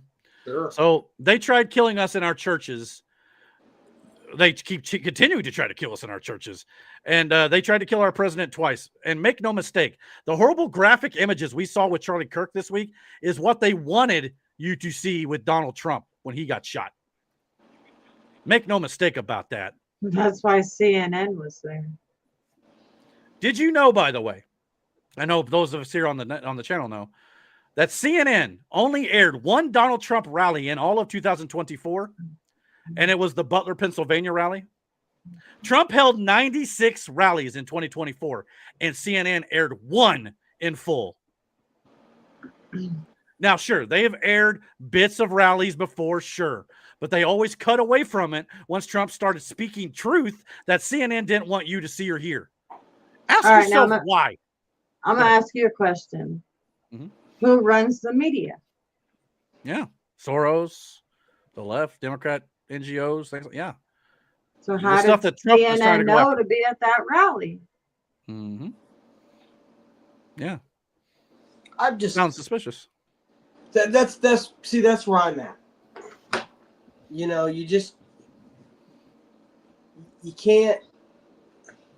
can only spew bullshit for so long. Mm-hmm. Before bullshit becomes fact. Well, to those who are dumb enough to believe the bullshit, sure. Well, hold on. That's about it. But let me finish what I'm saying. Okay. Let me finish what I'm saying.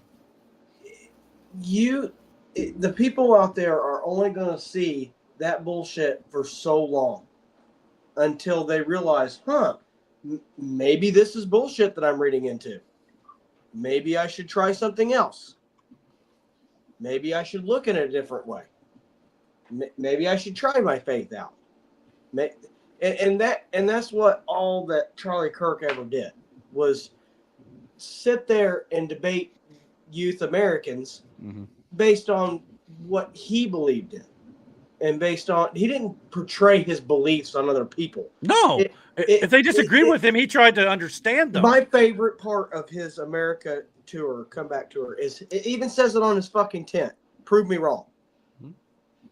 I mean, it does. It says it everywhere he goes, everywhere he went. And I think it just makes me sad. It makes me sad. I'd be curious to know, which we'll probably never know on this side of the grass, but how many people he influenced, how many people he may have led to Christ, things like that. That sort of thing. Yeah, I mean, that tells you everything you need to know there. When Charlie Kirk started this, it was a very small thing. And when he was shot, and even before that, those crowds were growing to thousands of students.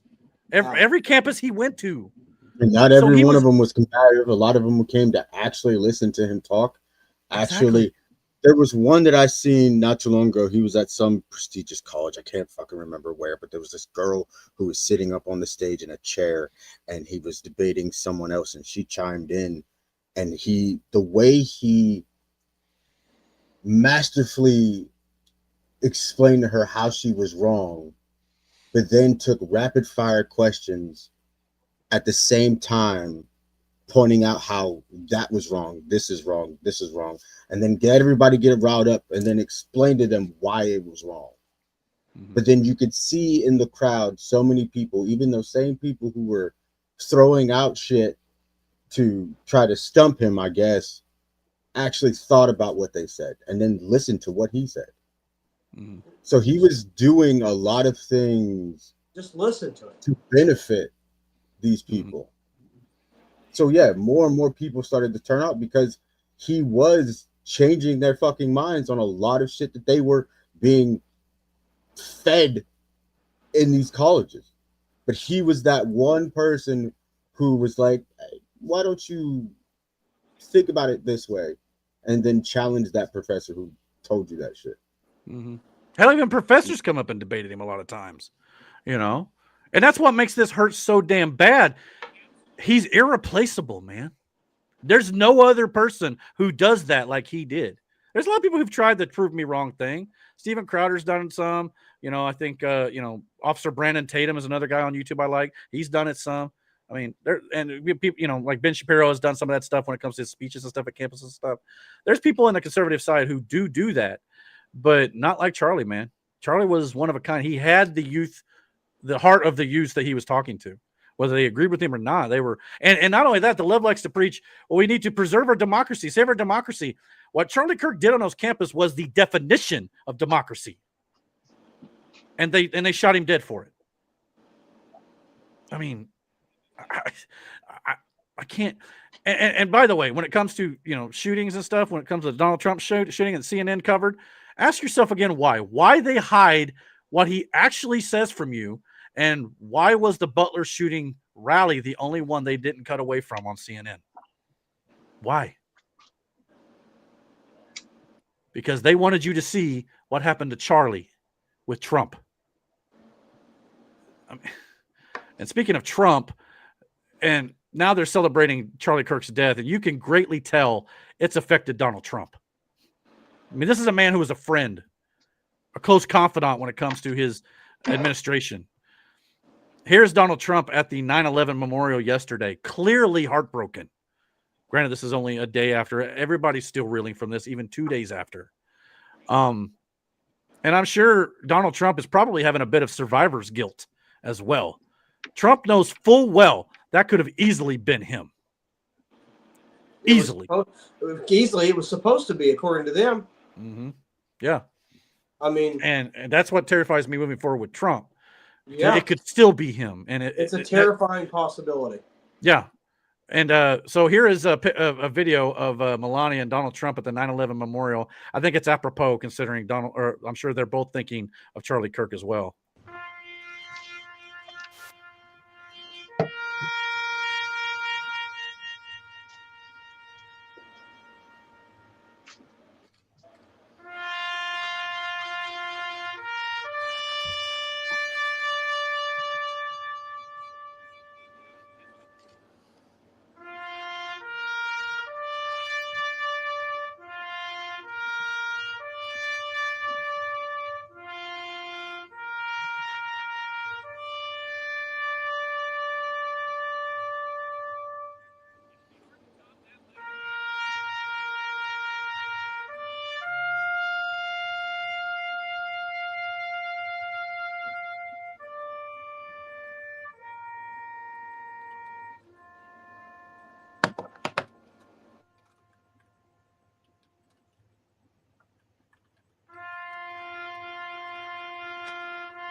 So yeah, I thought that was just apropos to play that because obviously with the passing of Charlie, the young lady we're going to talk about here in a minute, as well as yeah, this week was also 9/11. I mean, God, man, you know what I'm saying? Like the hits just hit all week long.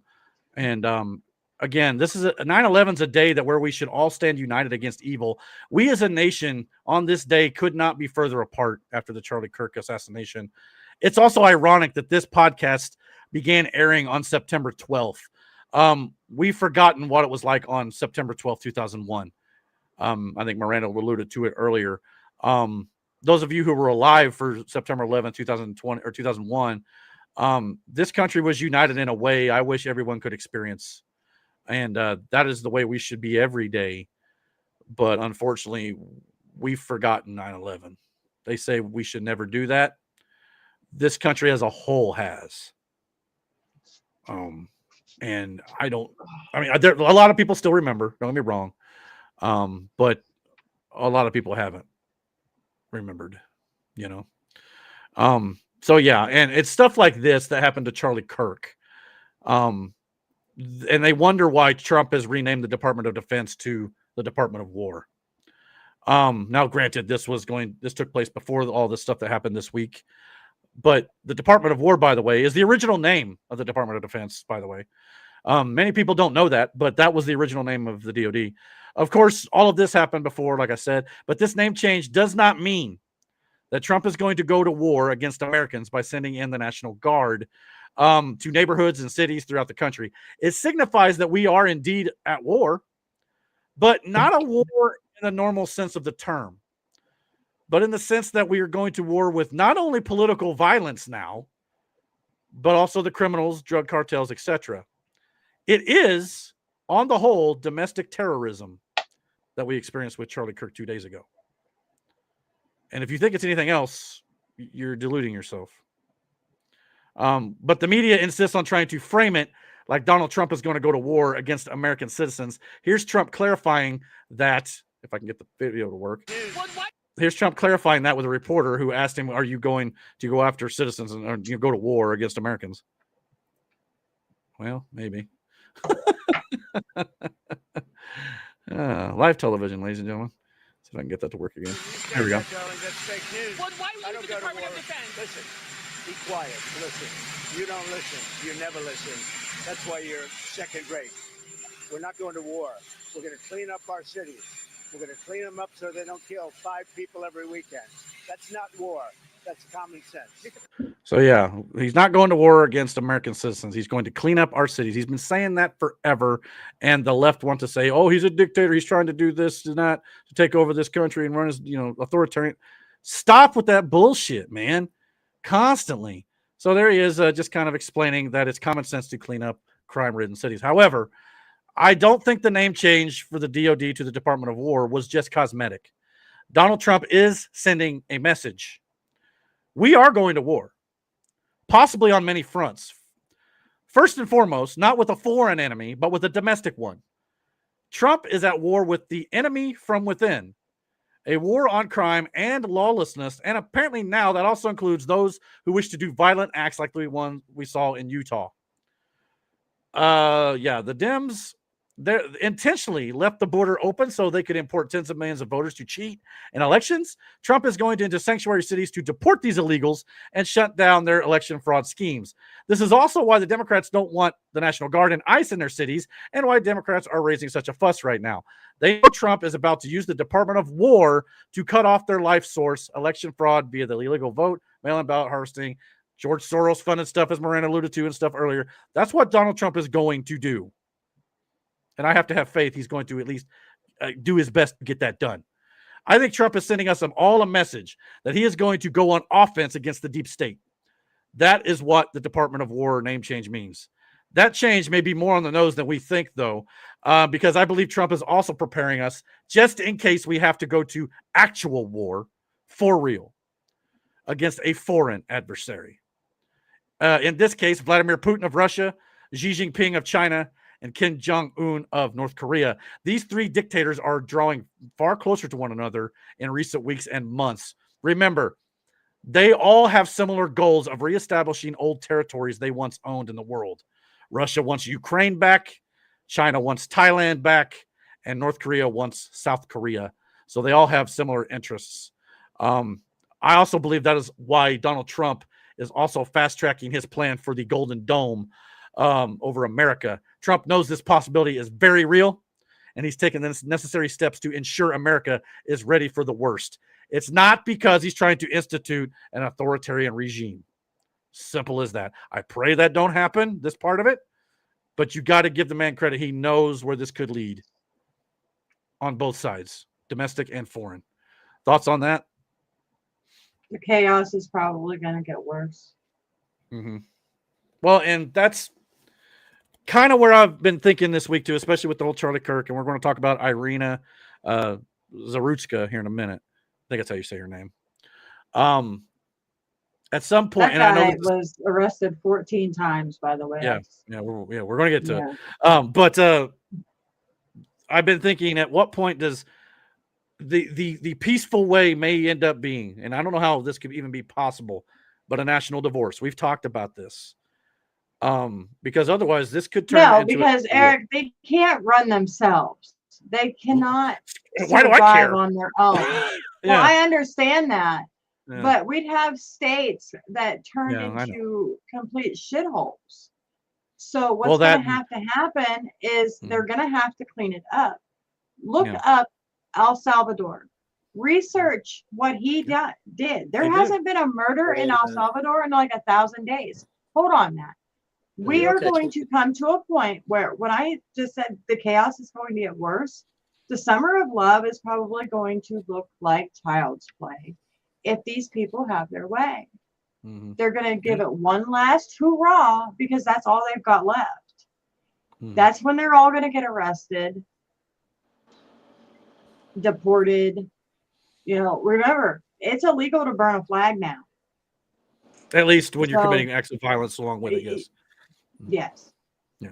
So, and we know if the left's burning a flag, they're committing fucking violence. So, Normally. if people start getting arrested, look, a year in jail, I bet it'll turn these motherfuckers around in a heartbeat. Especially these ones that think they're trans, that haven't quite started going through anything yet, but they think they're trans. Give them a couple months on some actual good meds, and I bet they come around. Mm-hmm. Yeah, I mean, I don't disagree But with you. first, they got to get arrested first. So Yeah. stock up on some food. Mhm. Make sure you got your ramen and your chili, Matt. Your bottled Aaron, water. I don't know what you eat, but make Yeah, sure Matt you better guys get have his some shit. Wendy's I'm chili. serious. Like, Yeah. I've listened to like 3 or 4 different podcasts over the last couple of days, and they're either thinking a civil war, Mhm. martial law, or something. And something's going to have to happen, or we're going to be stuck in this never-ending cycle for the rest of our fucking lives. It's going to have to get extreme Mm-hmm. somehow. I mean, because there is no talking clearly Mm-mm. with some of these people anymore. I mean, do I want to see the military all over the not and ideally, but what they've been doing so far with the national, they've been helping. I'm for that. People are going to say, well, they don't agree with it, but when these Democrat mayors, governors, and all this stuff do not fix what the problem is when it's under their purview, someone has to come and do it for them. Yeah.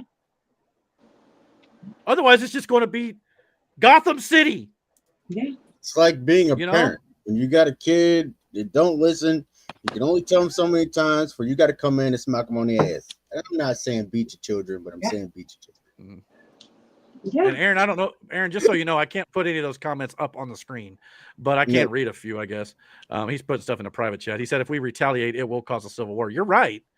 It's 100%. But that's what they're banking on. It's almost like the left wants it anyway. You know what I'm saying? And they want you to react so they can say, see, they're the violent ones, even though we are not the violent ones, clearly. Miranda, What? do you beat your children? Stop it, Matt. Because that's all I Listen, Matt, You're an listen to me.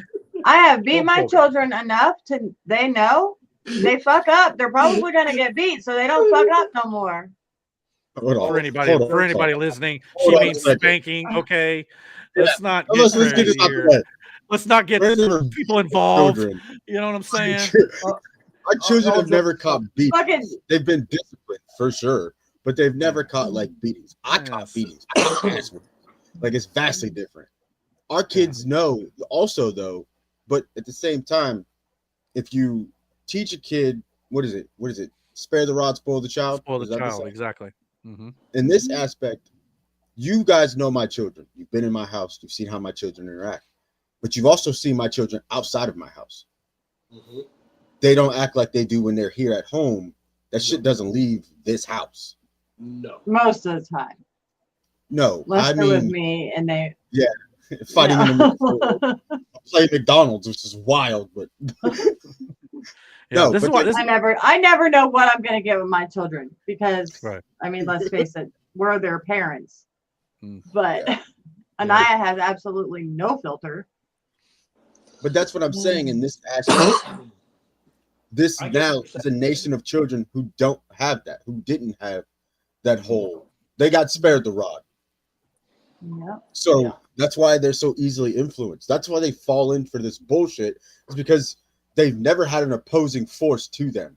Now that they hit an opposing force, i.e., us, there's no way they don't know how to react but violently. But the violence, temper tantrums. Yes, violent temper tantrums. And it's like we're the ones that have to administer the spanking. But if we do so, it's the common sense of, or the common day of, well, I just call CPS. You know what I'm saying? Like, Speaking of temper tantrum, I witnessed something the other day I don't think I've ever seen in my whole life. And I used to live in Amish country. There was an Amish little girl throwing a temper tantrum in the store the other day. The entire store. Really? It was a small store, but every aisle, she's just screaming up and down. I don't know what was going on. Before we move on to the next bit of this here, there's a couple chats I want to get to. Slar the Assassin wrote, Tom McDonald wrote a song for Charlie. I think he wrote two, if I'm not mistaken. Because Aaron's wife sent me another one that I had, because I saw the one Miranda posted, and Aaron's wife sent me another one. So we're gonna have to check in on that. I'll see if I'm pretty sure there's at least two.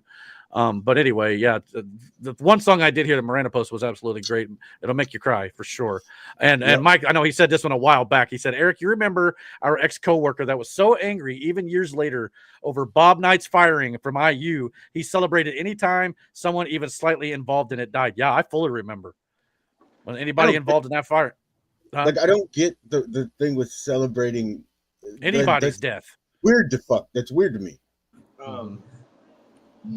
That is not what Bob Knight would have wanted.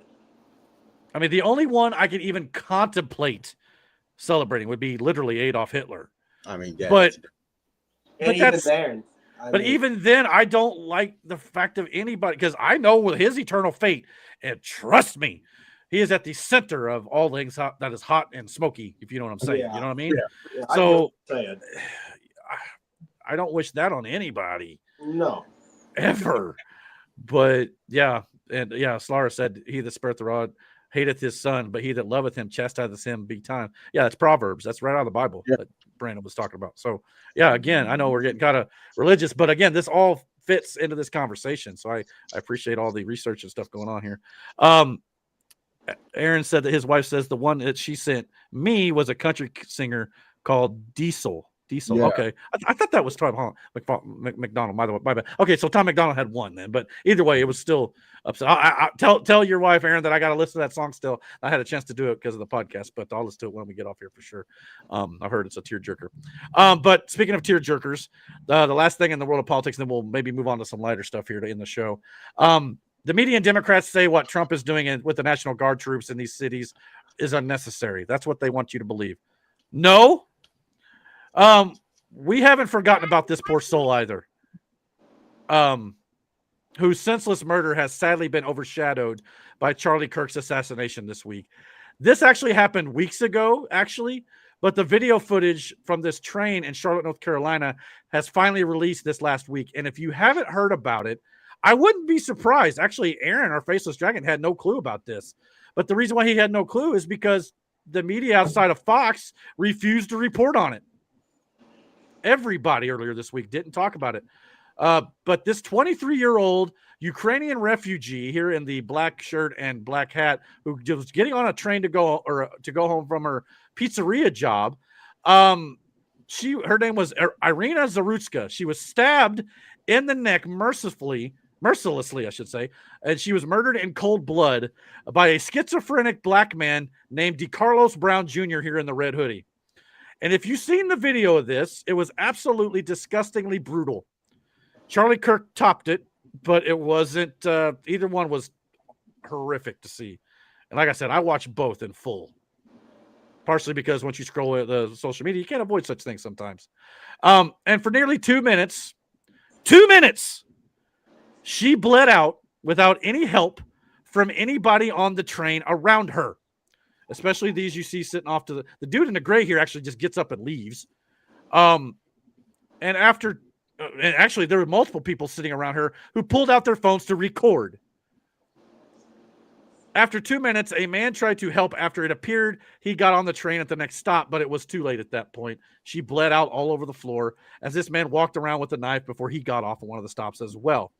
The man had 14 prior arrests, as Miranda mentioned earlier. He spent 5 years in prison for beating up his sister. His own mother wanted him to remain locked up. Look, crime will always exist. Evil will always exist in this life. I understand that. But we should be able to prevent repeat offenders from committing more crimes. This guy was in jail 14 times and was released. Here's a stat for you. Just 1% of offenders that commit 90% of violent crimes. I'm sorry, I worded wrong tone. Just 1% of offenders commit 90% of violent crimes. So 1% of people who commit crimes commit 90% of them. That means 1% are re-released over and over again and continue to commit crimes and kill people, rape and pillage and all this sort of stuff, right? So 1%. Washington, D.C. cut crime by 94% by putting these repeat offenders behind bars under Trump's National Guard initiative. El Salvador did the same, as Miranda said, too. America must be next to do so across the nation, all the way across the board. This is why Trump's doing what he's doing, because of people like her. This never should have happened, by the way. But because of Democrats' soft on crime policies, another young person is dead. Here's the judge who released Brown Jr. 14 times. Her name is Teresa Stokes, who never passed the bar exam to be a judge, by the way. So she's a DEI hire. God. But was fully empowered. Yeah, go ahead. You know, one thing I could never understand, how Rikers is like the world's worst prison. Sure, you've got the world's worst criminals there. But if you had the right people in charge, why does it have to be the world's worst prison? Seriously. Like, you've got to come up with a better system if the current prison system isn't working. I actually think the prison system would work if we just stopped letting them out. And the ones that are letting them out are people like her who have no qualifications and are doing it because, we got to be sensitive to the black homeless man. Look, I'm not a racist or nothing like that. But if a black man commits a crime like this asshole did, lock his ass up. But and keep that's him what there. I'm saying. You've got so much corruption in the justice system that these people aren't doing their job correctly. Right. We knew a guy that worked for the Mahoning County Corrections, and the shit that he saw that went on, drug smuggling, you name it, they were getting it because the guards were getting it for him. So how many people are bought and paid for in the fucking system? Yeah. More than you think. Yeah, and this is nationwide that we have these corrupt judges. And I was about to say here, Yeah, she never passed the bar exam, and she's been empowered to let repeat criminal offenders roam the streets to murder innocents, in large part because judges like her are under orders to reduce population in these jails. That's the problem. I mean, you want to stop mass shootings, gun violence, protect the kids, stop Charlie Kirk's and Iryna Zarutskas from happening? It starts here. You know how you And can Trump, reduce that whole jail thing and keep the ones that are in there for actual crimes and let the dude you caught with a dime bag of weed go. yes. Yeah. Which But Trump also, you need did. rehabilitation centers. That too. You need That places both. for people to go get clean, get job skills, maybe even go to the fucking loony bin if he's 14 You know what? times convicted Yeah. of something. You need some kind of serious mental health. Or as Charlie Kirk also advocated for when it comes to like more gun laws or whatever, ensuring that those who are mentally unwell don't have access to guns. You know, Miranda, I thought. But you can't do that because that offends How the do you trans do people. that? Yeah. I thought about How do you that the do other that? day. Because they'll get it anyway. That's the hard part. Yeah. I mean, at least it was a step that he was Maybe willing to take and maybe he advocated mental for. health people need to register. Like, Well, they need to be, evaluated and checked, all this sort of stuff, and then put on some sort of thing to that way they know when they go to try to buy a gun, at least legally. Yes, illegal things are going to happen no matter what we do. That's just that. But if we can mitigate it where we can, we're better off for it. Like not letting go of repeat offenders. A few Republicans are now also calling for legislation to hold these judges accountable for releasing these animals I back onto the agree. street. About damn time, and I hope it passes in Thank quick. you for Republicans. Innocent blood is on her hands, this judge and all these judges. They all need to be held accountable. And another crazy thing about this man who stabbed this poor girl, Democrats started a GoFundMe to get him out of jail on the grounds of racial discrimination. Now, GoFundMe shut down the fundraiser, thank God, despite already raising thousands of dollars after the fundraising site caught severe public backlash, as they should have gotten the backlash for. But yeah, Democrats, and I believe even at the bottom of this says a Reverend Ray Sistman is organizing this fundraiser. Again, it's all about sympathy for the homeless man. He's just trying to make his way in a better life, and he's having a hard time. We got to show him sympathy. I don't care who or what his circumstances is when you stab an innocent woman in the neck multiple times on a fucking train. I don't care. This is the exact, and as you said, a Reverend started the GoFundMe page. This is what it looks like. This is precisely just like the girl from, I think it was maybe even the first week of Trump and Vance's presidency, that they went to, I think it was a church. And she sat there and gave like the biggest woke speech I've ever freaking heard in my life. Tried to preach to You're him. not a pastor if you do that. If you're advocating for if you believe that way, you are lost. Yeah, if you are there's obviously, doctrine You and are stuff as when it woke comes as to you come, Catholic, if you and all this believe stuff, that way. or churches. A lot of churches believe, obviously, in the faith that's, a woman can't lead as a pastor or whatever in a church anyway. It's against the doctrine. But the fact that if you believe in gays being not a sin, transgenderism not a sin, like Matt said, you're lost. You're not no pastor who's saved. No. Period. You're a false prophet, as Jesus said. 100%. So again, that's another example of Jesus being absolutely right about our times. False prophet, right there. I'm sorry. Did you? And by the way, I love JD Vance looked over at Trump like, "You believe this?" Yeah, Like, you it was a see great, this? yeah, like great little moment, like a side eye to Trump. Like, seriously? Hey, you know what? The thing I like about JD Vance, and I'm not taking away from this conversation, but JD is very quiet about how he does things. I almost gives me kind of like this quiet leader.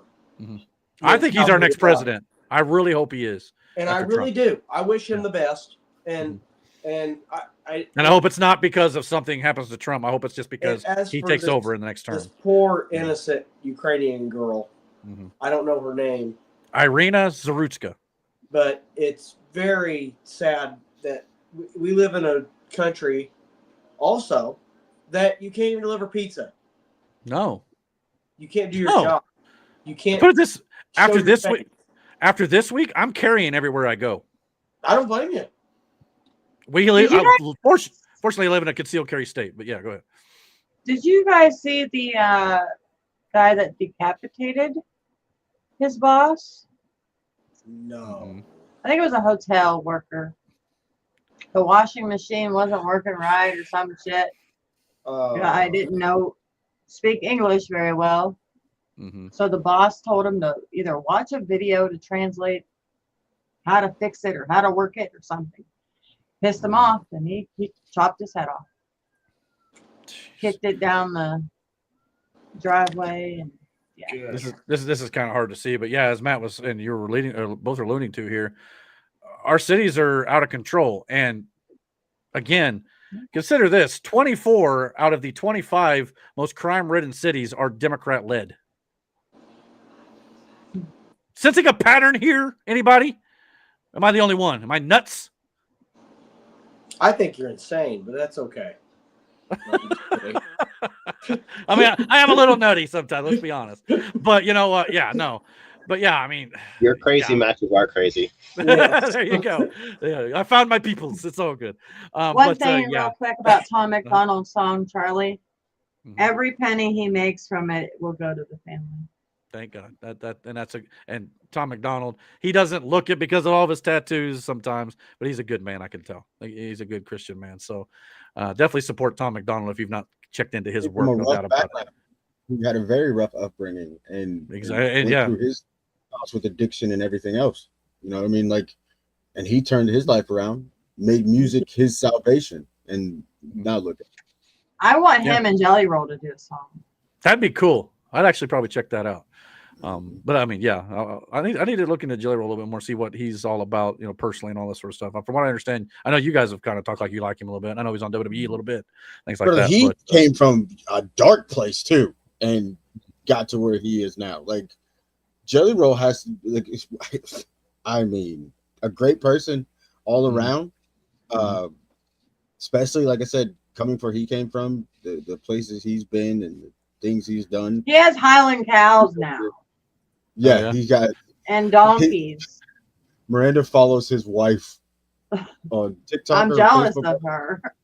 And yeah, he's a good dude, man. He really is. Well, I do have one little beef with him though. If you notice my username here, I might have to get him for copyright infringement because I was the original Jelly when I was young. I'm Gel now. I've sorted it to be cool, but I think you own it in, so I don't know if that tracks. I don't know. We'll have to see. But just saying, cut me a little bit of that, money. Who called you Jelly Roll? I would never. That's absurd. Just saying, you don't even call me Gel. Only the OG friends that I had in school did that. Yeah, like my buddy Dan, he still calls me Gel. That's one of those deals. But yeah, getting back to this Iryna Zarutska story though. So we got some other stuff. We got to get moving a little bit here. Where was the mainstream media? 40. Huh? She's 40. Who? Jelly Roll. Oh, he's 40. I thought you said she. Okay, yeah. So I'm a little older. I'm 43, so I'm about to be 44. So there you go. Gotcha. But anyway, where was the mainstream media when Iryna Zarutska was stabbed on the train in North Carolina, or Democrats for that matter? I've not seen a single Democrat condemn this or even mention her by name or send condolences. Nope. But I thought they were the party that were all about defending Ukrainians. Only when they can launder their money through them. Bingo. And this woman literally came to the United States to get away from the war in Ukraine and Russia, and this is what happens to her. Mercilessly stabbed. And then you got morons in the media. Their silence at the beginning of the week spoke volumes. CNN, MSNBC, ABC, none of them reported it. They eventually come out and started talking about it once they couldn't ignore it after the video came out. That's why it went weeks without anybody talking about it. But initially, none of these outlets covered it, claiming they didn't know if it was actually racially motivated or not. Earlier this week before his death, Charlie Kirk himself stated it was because she was white, and Van Jones on CNN attempted to call him out on it. Despite the fact that Van Jones apparently didn't know the facts that Charlie Kirk did, that the killer on the train surveillance video flat out said outright that he, quote, got that girl, got that white girl at that. We don't know why that man did what he did. And for Charlie Kirk to say, we know he did it because she's white, when there's no evidence of that, it's just pure race mongering, hate mongering. Listen.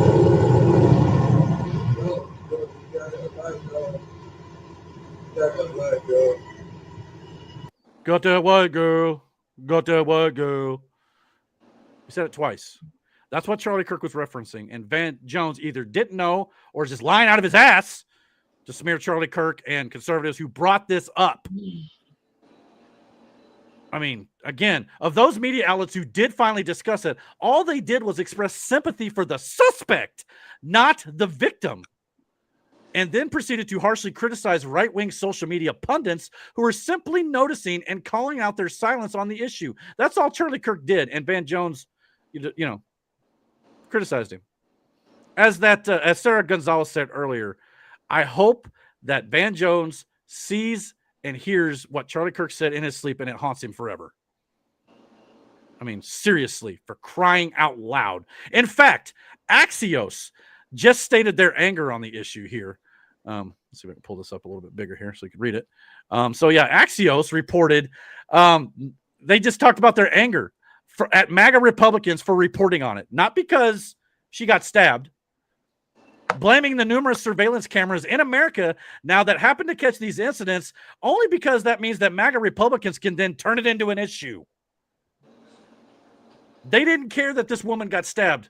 They cared about MAGA Republicans talking about it, making it a problem. The New York Times headline said a gruesome murder in North Carolina ignites a firestorm on the right. Nothing about her dying. Politico, Ukrainian refugee killed in North Carolina gets dragged into political messaging war. Maybe you could have stopped about after Ukrainian refugee killed in North Carolina. No, you got to smear the right, though. An Axios stabbing video fuels MAGA's crime message. No, it's just backing up what we've already been saying. Fuck these people. All of them. And you want to say, let's come together. We got to have, rhetoric's got to tone down on both sides. Not when this shit keeps happening. Because now innocent blood's being spilt. Am I off? No, you're right on. Keep going. That's what they're mad about. Not the fact that the poor innocent woman who did nothing wrong just got hacked to death. It's disgusting. And you wonder why there's no coming together. Like I said, you can't. No matter how much you hate the media, you don't hate them enough. Not only do they want you to have sympathy for him because he's black and potentially homeless, they want you to have sympathy because he's a schizophrenic. And I'm sure he was hearing voices in his head, except those voices were the voices of left-wing ideology telling him that white people are evil. Got that white girl. Got that white girl. But the left is against racism, right? You understand hatred against white people is also racist. I would venture to say, I don't want to speak ill will of black people. Brandon, obviously, I have respect. But I would venture to say there is more violent racism maybe towards white people right now than there is black people. Is that far off to say, or am I on the money there? No, it has been since, 2016? Yeah. I mean, I'm not saying racism against black people doesn't still exist. Of course it does. But not to the extent that the media and the Democrats want you to believe it is. They're trying to, you know what? But what they're trying to do is do exactly what they're doing. It's now you've drawn a definitive line between the two. So now you can't say one side's more racist than the other, but you call them both racist. But it doesn't matter because they still flaunt the narrative that, I don't know how, but black people can't be racist because in order to be racist, you have to have power and intent. It doesn't make any fucking sense, but you're 100% correct. But at the same time, that's what it was designed to do. Yeah. Yeah. Brandon, you say it better than anyone else does. And I love it when you say it. You stop racism when you stop talking about it. That's never going to happen. You say that all the time. And I think this is another, Well, I don't know if I'd say never because it happened before Obama. No, but Brandon's right. You stop it when you stop bringing it up. Oh yeah, but I'm talking about when Brandon said it's never going to happen. always been Maybe not used now, to but it divide did. us. Yeah, it's always been used to And- divide us. It's the easiest thing. We can get along. Mm-hmm. It's the news that paints the picture that we can't. Yeah. So then And you've that's what I got mean. places like Chicago, Gary, where they're prominently black by design. Mm-hmm. Then they're, low housing. They're all kept in these cities by design. Okay, they're all kept on poverty so they can keep their killers on the streets, so they can keep the trafficking and the drugs. These people, whether they want to believe it or not, they're products of our government. Mm-hmm. The deep state, guys. Mm-hmm. Y'all want to act like we're crazy. I feel like we're speaking common sense truth here. Common sense truth.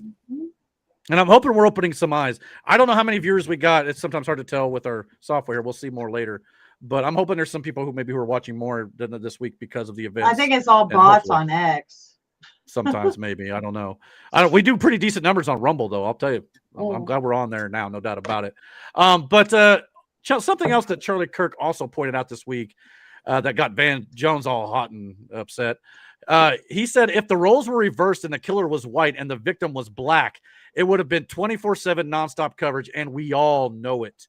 Charlie Kirk was right on the money here. Anybody think that's not true? Unless you're a talking head on the media channels. No, Everybody else knows that's true.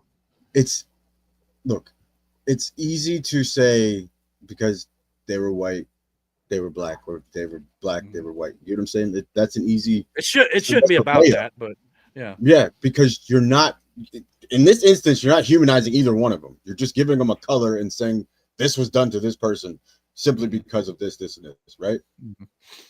Again, racism is the easiest thing to exploit because it's so volatile, because they spent all this time making it this big volatile cocktail. So when you get incidences like this is low-hanging fruit. This is a layup for them. So it's easily pushed. And then when you have these fuckwits on TV who are the same color of this guy, that you get what I'm saying? It's easy, man. Yeah. It's real fucking easy to do it. And they do it all the damn time. Yeah. This is why I understand freedom of speech and all this stuff. I get it. And these news sites have technically, though, before Barack Obama came along, they were not allowed to just lie with impunity like this. Barack Obama passed a propaganda thing that allows them to say this shit. You repeal that motherfucker. You repeal that motherfucker, and these news websites will be held accountable for what they say. And this all fixes itself within a matter of a decade, because the lies will no longer just be all over the damn place. That's what Trump needs to get done. I hope I thought Tulsi Gabbard talked about it like weeks ago. Yeah. I mean, that will take care of 99% of this. You know who else has a chokehold on their media propaganda shit? Dictators. Yeah. North Korea. Why do you think a lot of people thought Barack China. Obama was a dictator? That's partially why. Because they talked about how one of the first things dictators do is control what people think. Barack Obama said literally, you flood the market with a bunch of BS and where eventually people can't distinguish what's real and what's not. He was saying that and to say that that's what Trump was doing, but in reality, that's what he did. He was telling, he was telling the whole plan. But man, I wish there was a guy that could be like the president. Well, I'm not the president. Why don't you just might as well say my entire freaking plan? Mm-hmm. It's just like when Barack said, well, if I could have somebody deliver the lines and I could be in my sweats in my basement, I would love to have a third term. What do you think the fuck Joe Biden did? What do you think that was? He couldn't do anything without a fucking cue card. Or an auto pen.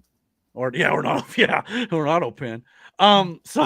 Which, by the way, Eric, I want to point out that Joe Biden has his new book coming out about his presidency. I'm sure he wrote it. I can't wait not to read it. Yeah.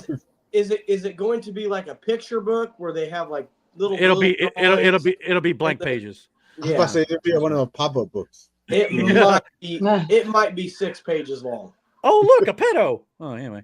But anyhow, but yeah, if you think that the narrative, if you think that the media, yeah, if you think that the media was not going to make it a 24/7 nonstop coverage if the victim was black and the murderer was white, just ask Daniel Penny.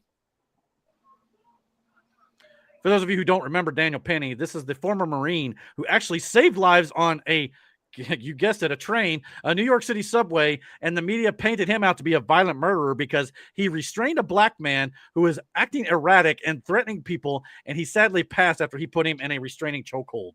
They tried to throw this Good Samaritan in jail for manslaughter, but he was acquitted last year. But no one reported the acquittal. It was all over the damn news when he got sent in jail, though. Because, again, stoking that racial division. I didn't want to say it. I really didn't. And I apologize in advance. But for DeCarlos Brown Jr., Tyler Robinson, electric chair both these motherfuckers. And that does not after you waterboard the shit out of. Yeah, get every bit of information out of them. Yeah. I want to know. I want to know every fucking thing. Here's the thing. What you're saying as far as like the death penalty goes, that's not like a radical thing. Like that's how the justice system works. You take a life, you lose yours. Eye for an Your eye. life is forfeit. Like it is what it is. Especially in the way they did it. Yeah. Heartless, cold, calculated. You know, that sort of thing. You got motherfucker. You want to free up space in prison? All these motherfuckers you got on death row. Yeah, why don't you actually do it? Execute them. Like, what are we still doing? Yeah. Who's serving? They don't deserve breath for what they've done, man. You know, I mean, and again, believe me, again, I want to stress this. Me advocating for the death penalty here, that does not come from a place of political retaliation.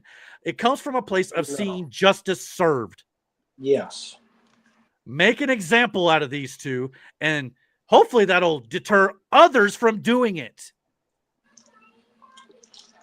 And they just may get it, by the way. The Trump administration has officially filed federal charges against Iryna Zarutska's killer, making him eligible for the death penalty on the right. Utah apparently, well, I want to get Aaron. I wonder what he thinks about this. Utah apparently still allows the death penalty by firing squad. That seems appropriate in the case of the Charlie Kirk killer, Tyler Robinson on the left. Is it by firing squad or by hanging? That is apropos. They're probably both. They've used firing squad quite a few times in the last couple months. Since firing squad sounds pretty justified to me. Yep. Do you know how they do it? I think there's 5 guns and like 3 of them are live rounds. Yep. I think you ought to take one in the neck, if you ask me. Right in the fucking jugular, just like Charlie did.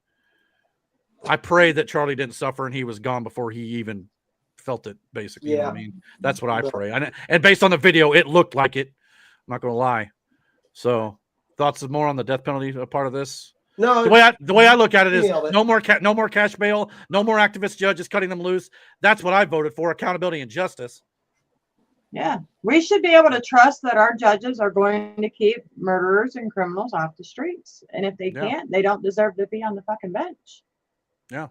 Like, I mean, we live within a half a mile from the courthouse. They've been arresting meth and shit all around us. So they better be dealing with them. Like, get them off the fucking streets. Yeah, I agree with you. One final note on all this, and we'll move on from the politics stuff and all this sad, tragic stuff that we've been talking about for the last 2 hours. Donald Trump, after cleaning up Washington, D.C., went out for dinner in D.C. the other night. And here's what happened. Enjoy your dinner.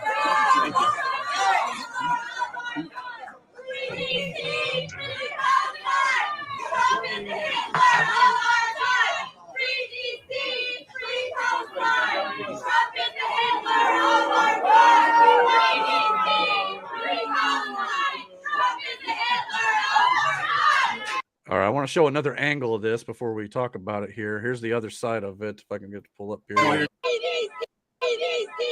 free Palestine! Trump is the Hitler of our time! CDC, free Palestine! Okay. What do you want your legacy to be? All right, and he had his security remove them. But Eric, two things. Well, hold on. Two ahead. things. Two Proceed. things. How are they allowed to get this close? Okay. That's number one. Because everything we just saw with Charlie Kirk, that cannot happen anymore. Okay. I understand Donald Trump likes to talk with people and he likes to, engage. But and he allowed these people to say their piece and then he had them escorted out. But allowing people to get this close to him again like this, that could be fatal at this point. That cannot continue. Number two, No.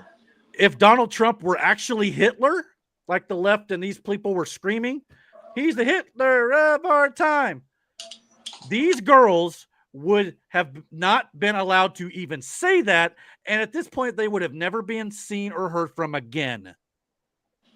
So the next time you want to spout that bullshit that he's Hitler, think about that. Go ahead, man. I got a question. Do you think any of those women have been to Palestine? Your dinner. Hell no. Okay.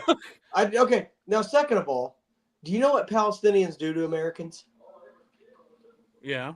Do you know what they do to them? Yeah. What do they do, Eric? Yeah, Tell throw me. them off a roof. Throw them off roofs. Throw them off roofs. Shit like What that. else do they do? Especially if Public you're of the executions? especially What if you're else of do the they do? LGBTQ crowd who Yeah. support them What else the do they most. do? They do other things too. What else do boy. they do? So say it. Go. I mean, seriously, you want if you want to defend these pieces of shit, then get the fuck out. Go there. I mean, I'm tired of this shit. Even Rosie O'Donnell doesn't like living in Ireland. How the hell do you think she's surviving Pakistan? I mean, Or Palestine. Palestine, sorry. First of Wrong all, P. before you start supporting Anyway. something, Yeah. maybe you should do some research on it. Yeah. Yeah. Maybe you should ask questions yourself. No, I they, mean- again, they listened to the media like we talked. They feed them those lies, and now Trump, free DC, free Palestine. Free Palestine. You know what? Yeah, there's a reason why Palestine isn't free. There's a reason. Yeah, I get it. But thankfully, though, the President of the United States, House Republicans, and the majority of the American people know the truth. Law and order saves lives. And I pray that they are able to fix this nation. To end this portion of the show, and we're going to move on to some lighter things, I want everyone to have a quick moment of silence for Charlie Kirk and Iryna Zarutska. May God bless them, may God bless their families, and may God have mercy on their souls and be with them throughout all eternity. Thank you so much for everything you've done, Charlie, and I am sorry that we failed you as a country, Iryna. So here you go. Thank you.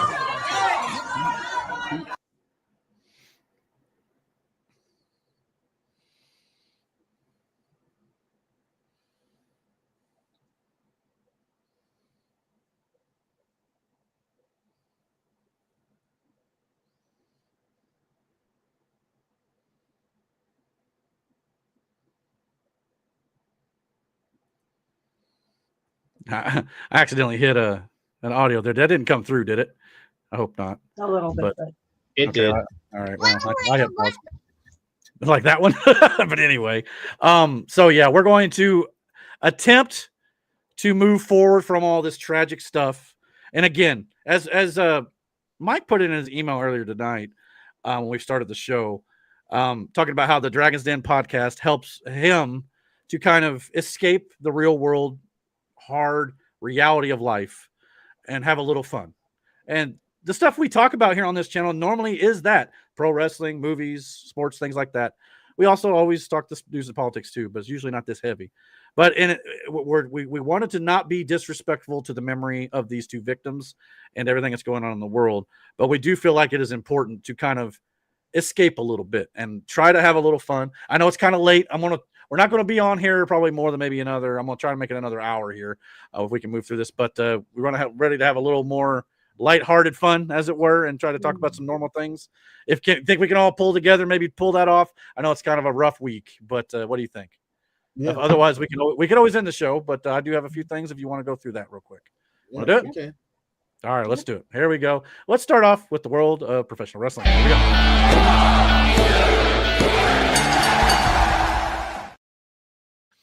All right. I know we can linger on wrestling, so just word to the we do got some stuff to get through, so let's kind of make it relatively quick. It is. We don't want to blow right through it too much, but let's get through it kind of quickly. Last week on the show, I did a pre-recorded show since we were all off and aired it live on Friday last week, and I discussed the fact that AJ Lee could potentially be returning to WWE, and that indeed happened last Friday night on SmackDown. She is joining CM Punk to go 2-on-2 in a mixed tag team match against Seth Rollins and Becky Lynch at WrestlePalooza in Indianapolis, Indiana. Thoughts on AJ Lee coming back to WWE and has apparently signed a new full-time deal with the company. So this is not going to be like a one-off match and things for her. She's going to be around for a while. So good to see her back after a 10-year hiatus.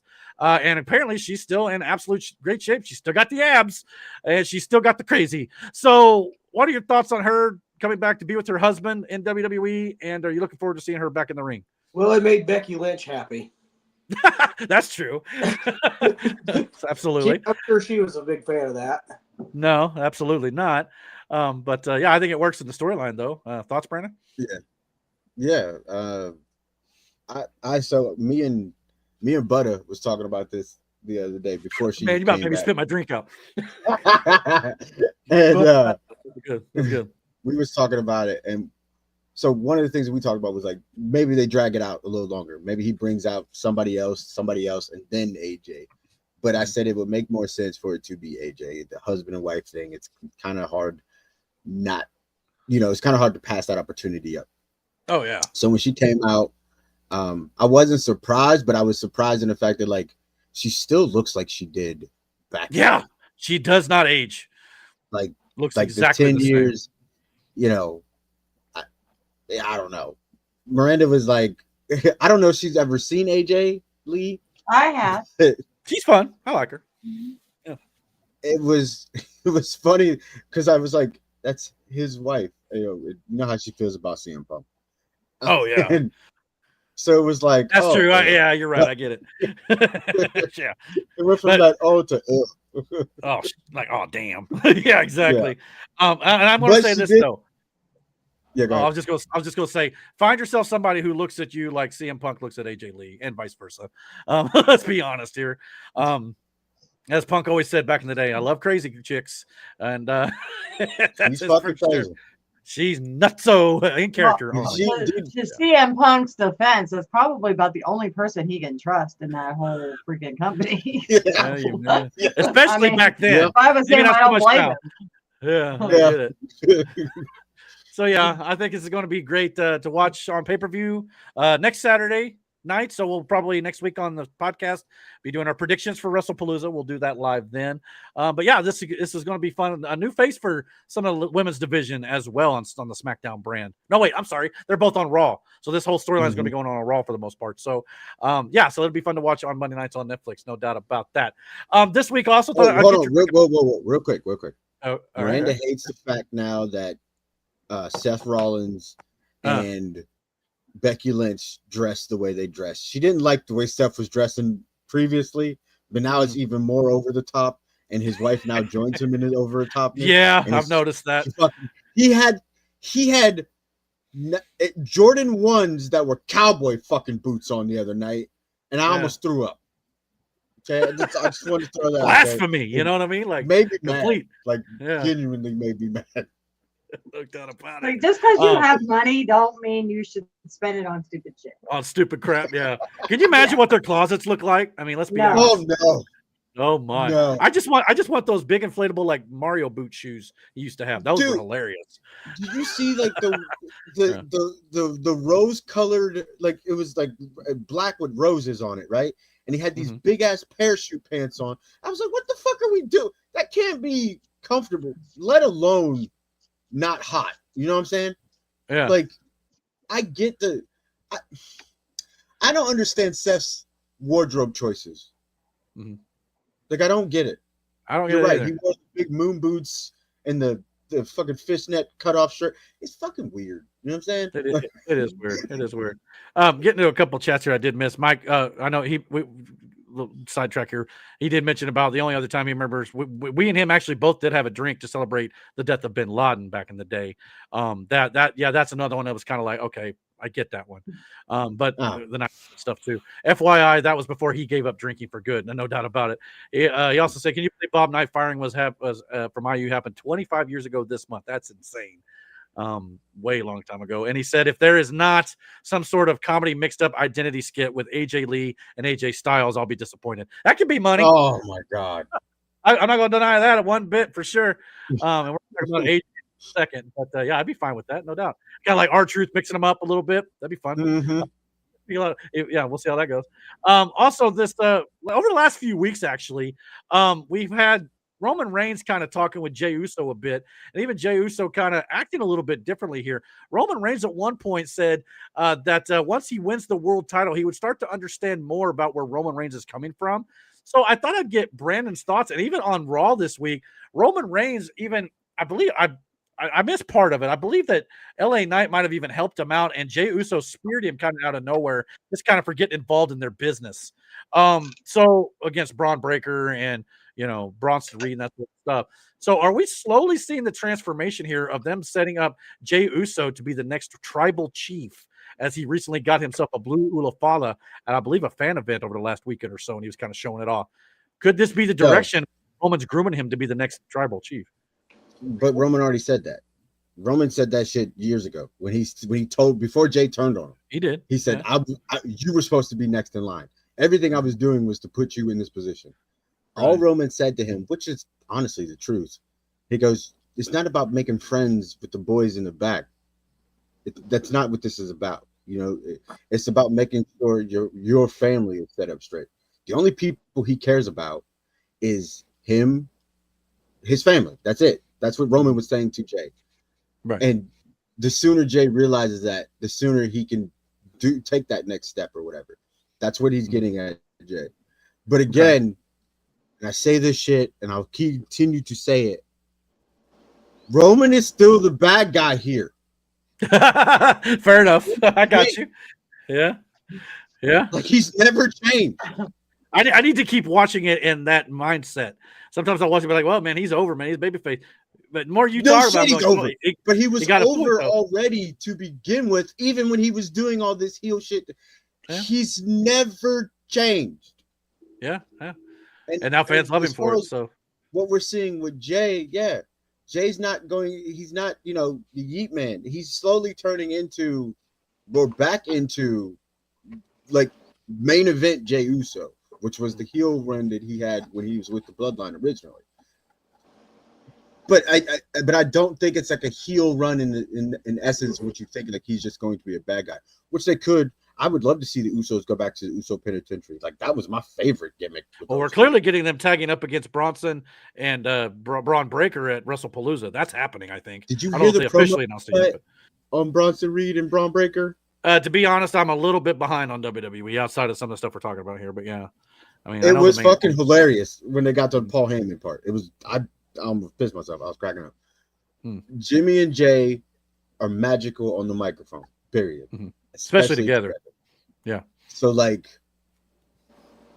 yes, I would love for the Usos to get back to the tag team division. And when Roman comes back, again, are we going to get another iteration, or are we going to get the old, like, really get the bloodline back together, which would be amazing. But like I said before, and I'll continue to say, Roman's still the bad guy in this situation. Even though you want to feel bad for him because he got his shoes taken and shit. Like the tribal thief. Yeah, and the Shula Fala. Yeah, that was great. I love that stuff. I don't know. It's just something to keep an eye out there, and the storyline that they're telling over there on Monday Night Raw with Jay and Roman. We also had a bit of what they would consider a shoot, I guess, quote unquote, but it almost sounds like this is a work and it's all a plan here. AJ Styles, during a commercial break, cut a supposedly unscripted promo, at least to the crowd, is supposed to look that way. And it was basically stating that he thinks that somebody is setting him up for failure. He says Luke Gallows and Carlo Anderson are no longer here to have his back, and neither is Michin as she's on SmackDown. So he said, quote, somebody doesn't want him to be in this position and have him succeed, which was a lot of people interpreting as he's talking about Triple H. And everybody's like, oh no, is like AJ Styles upset with the company. Is he going to leave the company when his contract's up in February?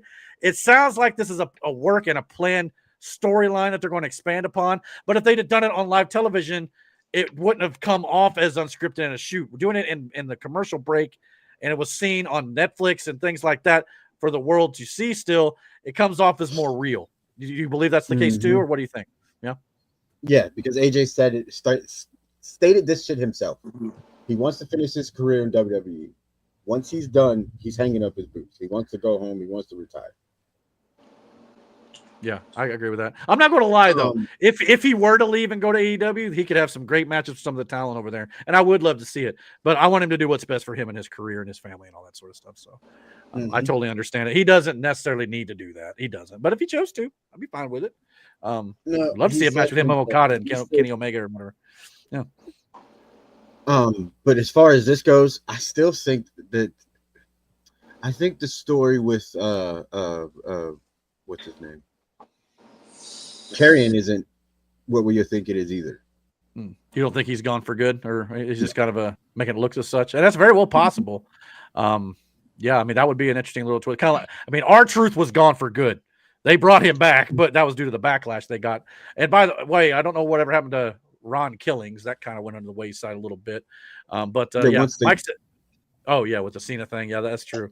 But Mike said in the chat, not trying to spoil SmackDown, but apparently Waste of Money, Brock Lesnar, has a segment with R-Truth and somehow legit ripped his jeans. Brock? Okay, that's pretty funny. It happens, man. Like what can you do? But yeah, I'm sure that's playing hilarious. Probably setting up a Cena angle heading into WrestlePalooza, I imagine, too. But, well, yeah, I'll have to watch that this week. And if it's important, we'll talk about it next week. No doubt about it. Apparently, also, according to the head of Saudi Arabia's General Entertainment Authority, WrestleMania 43 will be held in Saudi Arabia. When I made up the plan for the show, it was unconfirmed. But apparently today, WWE officially made the announcement themselves. And in 2027, WrestleMania will officially be in Riyadh, Saudi Arabia, as next year's WrestleMania 42 will return to Las Vegas. So apparently if Indianapolis is getting that WrestleMania, we're not getting it for a hot minute. So you got more time to save money, I suppose. But yeah, it's not coming anytime soon. It's about another 3 years away at least. Why is the WrestleManias going international? Well, it's been in. Right, hold on. Because I had this argument with somebody else. Yeah. I understand what you're saying, and I understand what people are saying, but at the same time, wrestling doesn't get to go everywhere. Not everybody gets it the way we get it, okay? But there are rabid fans, just like with football. There are fans of football in other parts of the fucking world, but they don't get the luxury of seeing football like we do, right? Right. So in these other countries, like in the UK, Europe, all that shit, they had to watch wrestling through like third-party services, and sometimes it wasn't like readily available for them. So to bring them and expand to other fan bases, why wouldn't you do that? Again, the NFL's doing it. Mm-hmm. And it's not like they're not putting these other like they also have wrestling schools and facilities in these other countries to showcase their wrestlers for those other countries. So it makes sense in order why you would do something like this. Because again, you're appealing to, you got your American fan base already locked down. That's a given. Right. But you can turn on your TV to watch this shit. So why not give this to these people who don't have the availability to get it like that? So it just makes sense to do that. Yeah, I understand that. I was going to pull up this picture here that Mike referenced in the chat. I saw it too, and it may just be them being serious or whatever. But Mike said in the chat, the pics of the talent at the press conference when they announced WrestleMania in Saudi Arabia, someone said they look like they're being held there against their will. This was the picture going around of the announcement. Well, before Triple H came out and made the announcement, and everybody looks like they are thrilled to be there. I don't know if that's an indication of maybe their thoughts on the event being held there or not. Or maybe they've all just had a long day. They can't sleep. I don't know. This is a long day at the pressers where people were doing interviews constantly all fucking day. Undertaker was on the Shannon Sharp show. So was Triple H. There's other people that were on other podcasts. This is probably them just being the ones that were there. And we're like, hey, why don't you go on stage while we do this fucking announcement? And well, not only that, a photograph can easily be taken at the wrong time where everybody just kind of looks like resting bitch face. And then 2 seconds later, they're all happy and smiling. Maybe they were listening to somebody in the press. There's a lot of things that could dictate what it looks like. I'm not saying, but it is interesting to kind of note. And of course, the internet, they're going to speculate, as Mike pointed out, no doubt about it. But so yeah. The last thing I wanted to talk about in the world of pro wrestling, if I could find the freaking folder. Oh, there we go. So yes, we want to wish our well wishes to Jerry the King Lawler, who apparently suffered, I believe, his second stroke in the last 2 years on Friday last week. And apparently, I believe he is home recovering now. So, boy, the King has been through it. You know what I mean? He had that heart attack live on air during Monday Night Raw years back. And then he had a stroke 2 years ago and now another one. So he's getting a little up there in age. And apparently, I believe when he had his heart attack, he was in the hospital room eating a steak. It's like that's probably contributed to some of this, and we're all guilty of that at some point, indulging.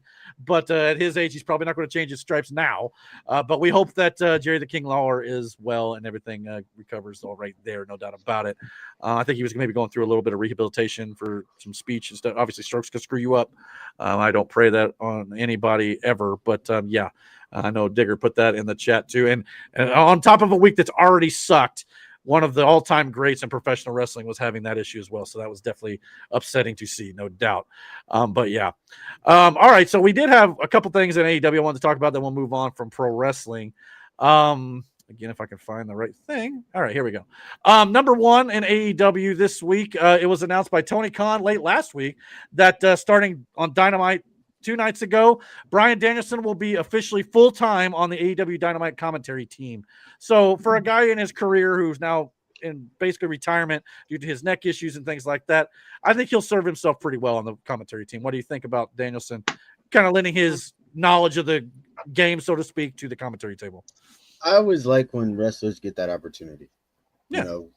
If they can't do wrestling anymore, but they're still involved in some capacity, whether that's in the back as a producer or training or whatever the in this aspect, commentating. Because it's always good to hear from a wrestler's perspective during a match of what it is. Because I get the commentators, they call it or whatever, but it's a different kind of analyst you get when somebody's been in the ring. And especially as long as Daniel Bryan has been in the ring and the people he's come up against, a lot of these conversations can be had about, his experiences with said person across, in the ring. So it's a welcome addition. Mm-hmm. And I've already noticed on the commentary, especially when it comes to the submission and technicalities of the holds, he's doing a great job of kind of explaining, how to work a body part and all this sort of stuff. It's really refreshing to see. And I'm not saying the commentators on Dynamite were bad or anything, but I just think he adds that extra element. So hopefully he has a little bit more animation than maybe right here in this photograph. He's got a zone in the zone right here. You know what I'm saying? But I'm looking forward to seeing more of him on the commentary. No doubt about that. I think Nigel does a good job on Collision with that as well. Also, this week on Dynamite, we got the heel turn finally of Daniel Garcia as he joined Jon Moxley and the Death Riders, and they absolutely obliterated Darby Allin, furthering that Jon Moxley-Darby Allin storyline. And as we kind of speculated when we talked a couple weeks back about who's going to be the next person to maybe kind of take a step forward in AEW, it looks like Daniel Garcia is at least going to learn under the wing of Jon Moxley here for the time being. So you think this is going to elevate him at all? You think this is a bad move? Or what do you think about? I know you're not a big fan of Garcia at the moment. Think this might help? I don't think it's going to do anything, and I'm just being honest. Okay. Because think about who you have in this group, right? Yeah. You got Claudio Castagnoli, which get him. Yeah. Oh, anyway, go on. Claudio, I get why he's there, but I also don't get why he's there. He's mostly there to make the younger talent look better. That's basically what he's there for. That's good matches lose in the end. Yeah, I guess. Unless he's a 6-man guy, but yeah, you're right. So yeah, I don't know. I know a lot of people want to see that Death Rider thing in, but yeah, I get. Just we'll see how it plays out. I don't know. Yeah, they're trying to elevate him. I can't give it to you because, like I said, you had your chance and you didn't do anything. Then you waited, and then you didn't do anything, and then you started it up again, and then you didn't do anything, and now we're doing this. Yeah, My hope is, since they are, at least this is an attempt to elevate him, like I said, my hope is maybe now that you turn him heel, maybe you can kind of break him out of his funk and kind of get him to that next level. But time will tell on this sort of thing. Like Brandon pointed out, there has been times they've stopped and started with numerous amounts of their talents, and Daniel Garcia is one of them. Wardlow comes to mind, but which now is hurt again, by the way, which sucks for Wardlow. So he's going to be out even longer again. So yeah, we'll see what happens with Daniel Garcia here. Probably, obviously, going to set up a match with Darby at some point, but the end goal for Darby is going to be Jon Moxley. Most likely at All Out. We'll have to wait and see, or that could even get pushed along a little bit further down the line. We'll have to wait and see. But yeah, I just think it's kind of a wait and see approach with Daniel Garcia when it comes to AEW. All right, before we move on from pro wrestling a little bit here, though, Mike said the heart attack for Jerry Lawler was 13 years ago this week. Really? This week? That's crazy. So yeah, well, I'm glad to hear that everything's been going well, at least on the heart side of things for Jerry Lawler, no doubt. And he said, and Slara, the assassin in the chat, said, how will Saudi Arabia deal with the female wrestlers being half naked? Well, they've done multiple shows in Saudi Arabia before, and what they normally do is cover them basically from neck to toe completely with, you know, some sort of outfit where it's long sleeves, you only see their hands and their boots basically, and everything else is covered. That's basically the way they deal with it over there. Sure, it's not super comfortable for sure, but you think they'll ever kind of break away from that over there? Or is that just kind of something Saudi's going to end up doing? Probably not. Yeah. But that's a good question though from Slara, because some people probably don't know how, you know, obviously the Saudi Arabian government is very strict in the way they do things, especially with the ladies over there, no doubt. All right, let's move into the movie segment. We only got a couple things here, so it shouldn't take too long in movies. So I know it's getting late, but long stuff. So here we go. Let's watch some of this.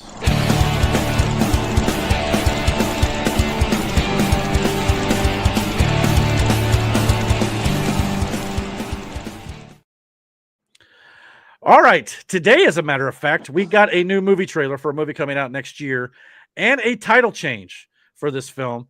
And I wanted to watch the trailer and react to it. And it is for Super Mario Brothers World. It is actually now going to be titled the Super Mario Brothers Galaxy movie. So Super Mario Galaxy, I guess. Super Mario Galaxy movie. So here's a trailer for that and a poster coming up. And let's take it out. Take a look at it. Here we go.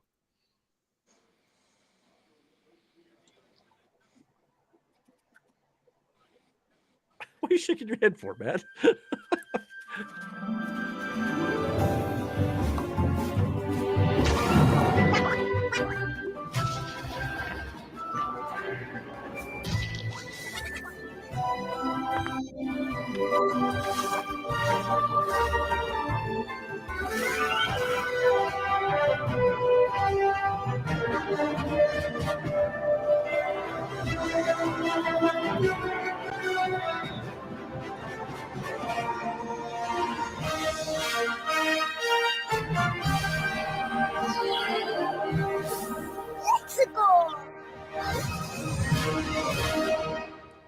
So pretty much the definition of a teaser trailer, no doubt. But the movie comes out April 3rd, 2026. And there was actually a line in the first film. I don't know if everybody here's seen it. Have you all seen the first movie at all? Anybody? Yeah. No? Yeah. Okay. Yeah, there's a line in the first film about how, you know, I think they're telling Mario how, you know, the Mushroom Kingdom works. And there's a line about how there's, you know, many galaxies in our, you know, world and things like that. So I honestly thought they originally changed the name to the second film to Super Mario Brothers World, or Super Mario World, which was the Super Nintendo version of the game that introduced Yoshi, which was teased in the post-credit scene of the first Super Mario Brothers movie. Apparently, they decided to just jump to Galaxy and go right for it. I was kind of maybe thinking they'd lead to that, showing the Yoshi stuff in the second movie, and then lead to Galaxy in a third film. But we're apparently getting that in the sequel here coming up in April. Do you think that's the right move? Obviously, I haven't played a lot of the Galaxy games as much. Maybe some other people have. What do you think, Matt, then, about introducing this as the second film in the series? I think it was the right move because they won't make enough money to make the third movie. So proceed with the second movie. Yeah? Okay. You don't think they're going to I have enough? will not be going to see this movie. Why not? I thought Why the first not? one was The first great. one was actually really good. It was really good, yeah. Yes. Is it the money? Is it just a money thing? You don't. Is really good. Yeah. Yeah. You're a fucking idiot. I'm done talking to you about movies. Okay. Anyway, I'm sure Stop this trolling movie will be and tell us fine. what's I'm the sure they'll make a lot of movies. I'm sure they'll make a lot of money, and they'll make a third one. Like Matt's, he's yeah. I mean, it kind of fits into there is a Mario Galaxy game, so I'm assuming it's going to play around that too. Yeah, I don't always go see movies about Italian plumbers. Matt, did you sound terrible when you say something like Matt, that? you're You an know what I'm idiot. You're an idiot. Yes. This would be a good movie, I think, as long as they continue to do what they did in that first film, because I believe that good. worked. It will probably be a good movie. Yeah, absolutely, on every single level, no doubt All about it. jokes aside. Yeah, no doubt. I mean, but we got Slar in the chat says they better have Yoshi. Oh, I have no doubt Yoshi will happen. Oh, you cannot First have that of all, tease and hold on, not deliver. Let's get this straight here. Yoshi, the amount of toys and money they're going to make off the fact they're going to make, Yoshi's going to be in this movie. And I still, every time I see Yoshi, I think about like when me and the kids were playing Yoshi's Yarn World or whatever on the Wii, and Miranda was watching me, Jackson, and Jaden play, and all she kept hearing us say was, "Don't eat me! No, eat me, eat me!" That's awesome. Oh, hold on, I lost some. Wait, who said it? Miranda did? Yeah, look, we were playing Yoshi's World or Yoshi's Yarn World, and like, you know, you can save a person by eating them as Yoshi. So like, we were yelling at each other to eat each other or not eat each other, depending on the circumstance. But that's all she heard was from me, Jackson, and Jaden were screaming at each other, either to eat each other or not to eat each other. Nice. That's awesome. So yeah, this movie should be a yes. lot of fun. I mean, I agree. Go on. You said you were gonna say something. I said Yoshi's going to be in this movie, and I want to see it. I saw the first one and I enjoyed it. So right on. So yeah, we got a troll in the chat, so just ignore him. But anywho, because I can't block right now. We'll figure it out later. But anywho, Mike said in the chat, well, I'm going to crash as I'm physically, emotionally, and mentally just exhausted before I go. A couple things. Aaron, good luck in our matchup in fantasy football this week. And for Sunday, I'll be going for a quick heart scan at the hospital. Nothing big, just trying to stay on top of things. Yeah, good thing to do, no doubt about it. So let us know how it goes. Hope everything goes well, buddy. And like I said, if you need anybody to talk to, by the way, let us know. Obviously, worry about you sometimes, buddy. So hope everything goes well. And I'll put in that request for the sign off on the show later as well. So we'll do that too. Okay, so let's move on to the next thing, and that's of course our rapid fire segment of the movies, and we'll go through a few movie things real quick, and we'll continue the show. Here we go.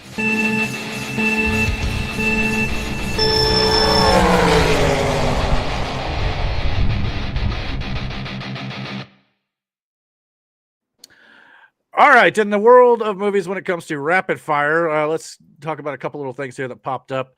And the first one is, of course, they're apparently making The Last Witch Hunter 2. It's now in development with Vin Diesel returning. I never saw the first one. Didn't look that great to me. Anybody else check it out at all? No, kind of like I did, almost. And it was actually pretty fucking good. Really? The character is based off of Vin Diesel's D&D character, and it was actually a pretty fucking solid movie. Right on. Yeah, I did hear that about the D&D character part of it. So in that regard, yeah, that's a pretty interesting little take there for sure. Yeah. What was Slar said, I hope so for your sakes, Chocolate Thunder. There you go. Yeah, absolutely outstanding.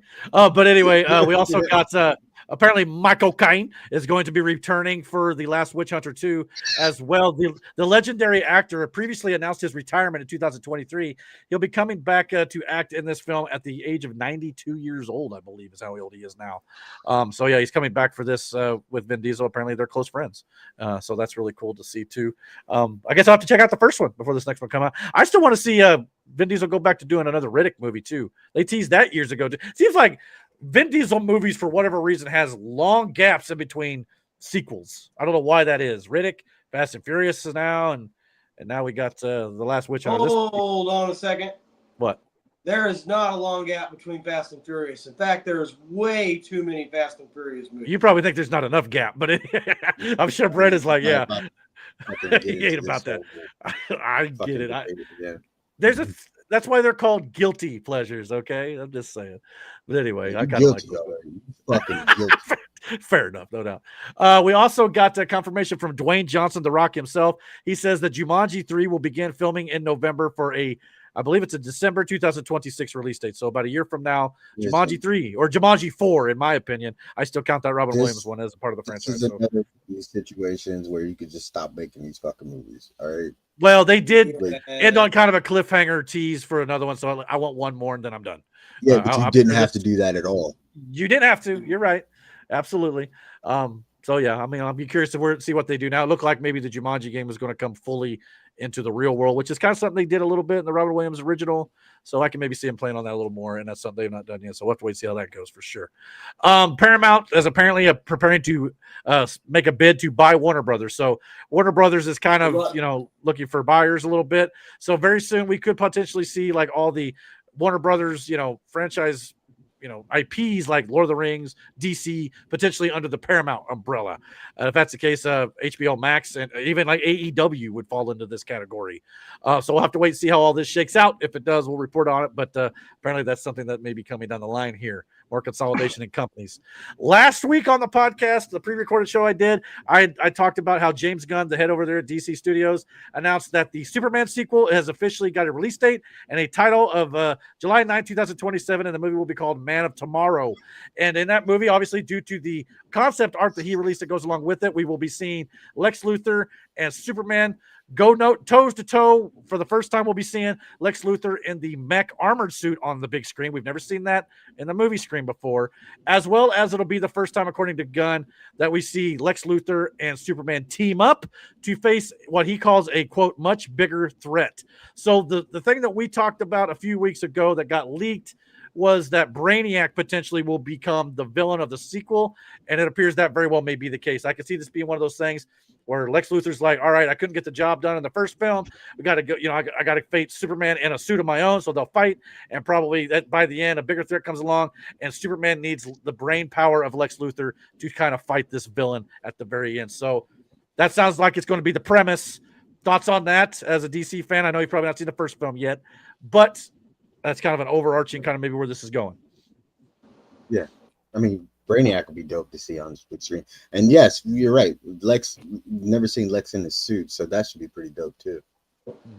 Yeah. And I think Nicholas Hoult is a very good Lex, in my opinion. And I think it's just something, again, it's just going to kind of build upon the dynamic that Lex and Superman had in the first film and take that to the next level. So, again, this is just slowly building up further and further here. And with all the other stuff that they're doing, with all the other projects they got going on with Supergirl next year. And James Gunn also recently said this Superman sequel will also be a lot entailing the Super family as well. So we're going to get a lot of those elements in there coming up off of Supergirl next year, too. So just slowly building it out. And I think it looks pretty good so far. And last but not least, in the world of movies, at apparently a Disney Marketing Expo in Shanghai, China, we got our potential first look at Robert Downey Jr.'s Dr. Doom in marketing material. And I'm not going to lie, if this is the suit, damn, that's badass. So that suit looks fucking cool. Yeah, that suit looks fucking cool. I'm not going to lie, if this is, and they wouldn't put it on the marketing material if it probably wasn't the actual look. I would not think so. I'm still hoping by the end of this year, we maybe can get at least a teaser trailer for the year, about a year away, maybe around Christmas. But I wouldn't expect much just this is I would wait till like the Super Bowl. Well, that's very possible too. Maybe you get a little bit more of it. That could be a good place to put it. But we're going to start to see these slow bits of details of Avengers Doomsday start to turn over. We have to make sure that we put something in so that way we forget about how many times we see Taylor Swift. Well, let's hope they're not even at the Super Bowl this year. Unless she's at the. See, that's about week one. I don't know. What are you trying to say? Damn. Yeah. Don't give it to the Chiefs already. The script has been leaked. Exactly. No doubt about it. Slara in the chat said, sorry, Aaron and Brand. Looks like there's that troll in the chat's trying to say that you guys don't have big genitals. Yeah, I don't know who this person is, but I got to work on. I don't know who this person is either, but ignore him. That's stupid. Apparently, anyway. my dick's pretty big, so. Yeah, wild. I was unaware this should happen. Oh my God! Anyhow, moving on. But yeah, that's so funny right there. I needed that, Brandon. That was good. That was good. So far. Maybe dick is a metaphor for, I don't know, guts, and that probably would come in Miranda. There you I go. don't know Yeah, because because Matt's if it got was- a thick one according to him, so he's got thick guts. Like a cheese wheel. I mean, Golly. better than Jeffrey Epstein's egg-shaped. Oh. Apparently, I've not heard this one. Oh yeah, Not heard this. Jeffrey Epstein has an egg-shaped penis, and he didn't like to have sex very often. They use toys mainly. I could have gone the whole. Yeah. Wow. I have no idea You what's call happening. yourself conspiracy theorists, and you don't even know about I it. didn't know that. Because we never heard of this. That one I probably Okay. actively tried to avoid. You know what? I think in our defense, we're all guys. We don't look up other guys' dicks, okay? Well, if you're The face looking was up dragging. Jeffrey Epstein stuff, it's gonna come up. I Literally. don't think I scroll down far enough Yeah. to see a picture of his dick. You have to go pretty far.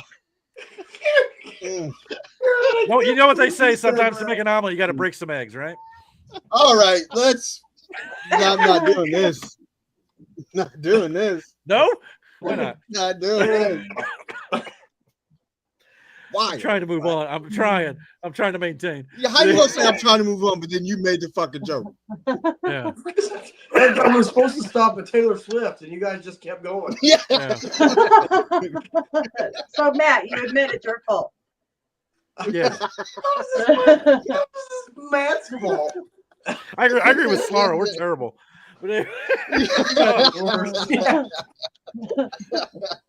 But by the way, since I about knocked him over, I'll say it here. I've come up with a name for our little dragon mascot now that I got. I'm gonna start calling him CK. CK for Charlie. CK? CK. He's my CK is going to watch it over as we move forward. I just thought it was I kind like of that. Yeah, so why not? CK. CK being my little buddy. Anywho, Find all right. space to put our dragon I like it. that we have. I like it. Yeah. I was trying to figure out a good one. I thought that came to me today, so we'll do that.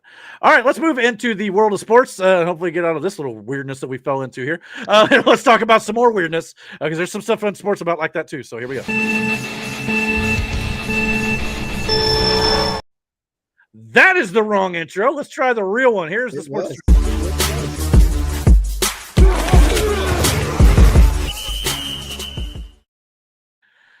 Off the rails we are. Anyway, I'm glad it kind of lightened up a little bit though. I'm happy about that. So we got some sports we're going to end the show with tonight. Obviously, we already did the politics and everything. But I know Mike was pretty upset about this. He even mentioned it in his email earlier here. We had the Philly Karen this last week, apparently. Beautiful. This is gorgeous. Well, yeah. Well, I mean, it worked out all right, I think, in the end, outside of the freaking idiot. But here's the video. Apparently, a home run ball was hit into the stands, and it falls over here to the left side where this Karen was sitting, and this father over here. Now, to be fair, I'll be a little fair to the Karen. He comes all the way over to get this ball.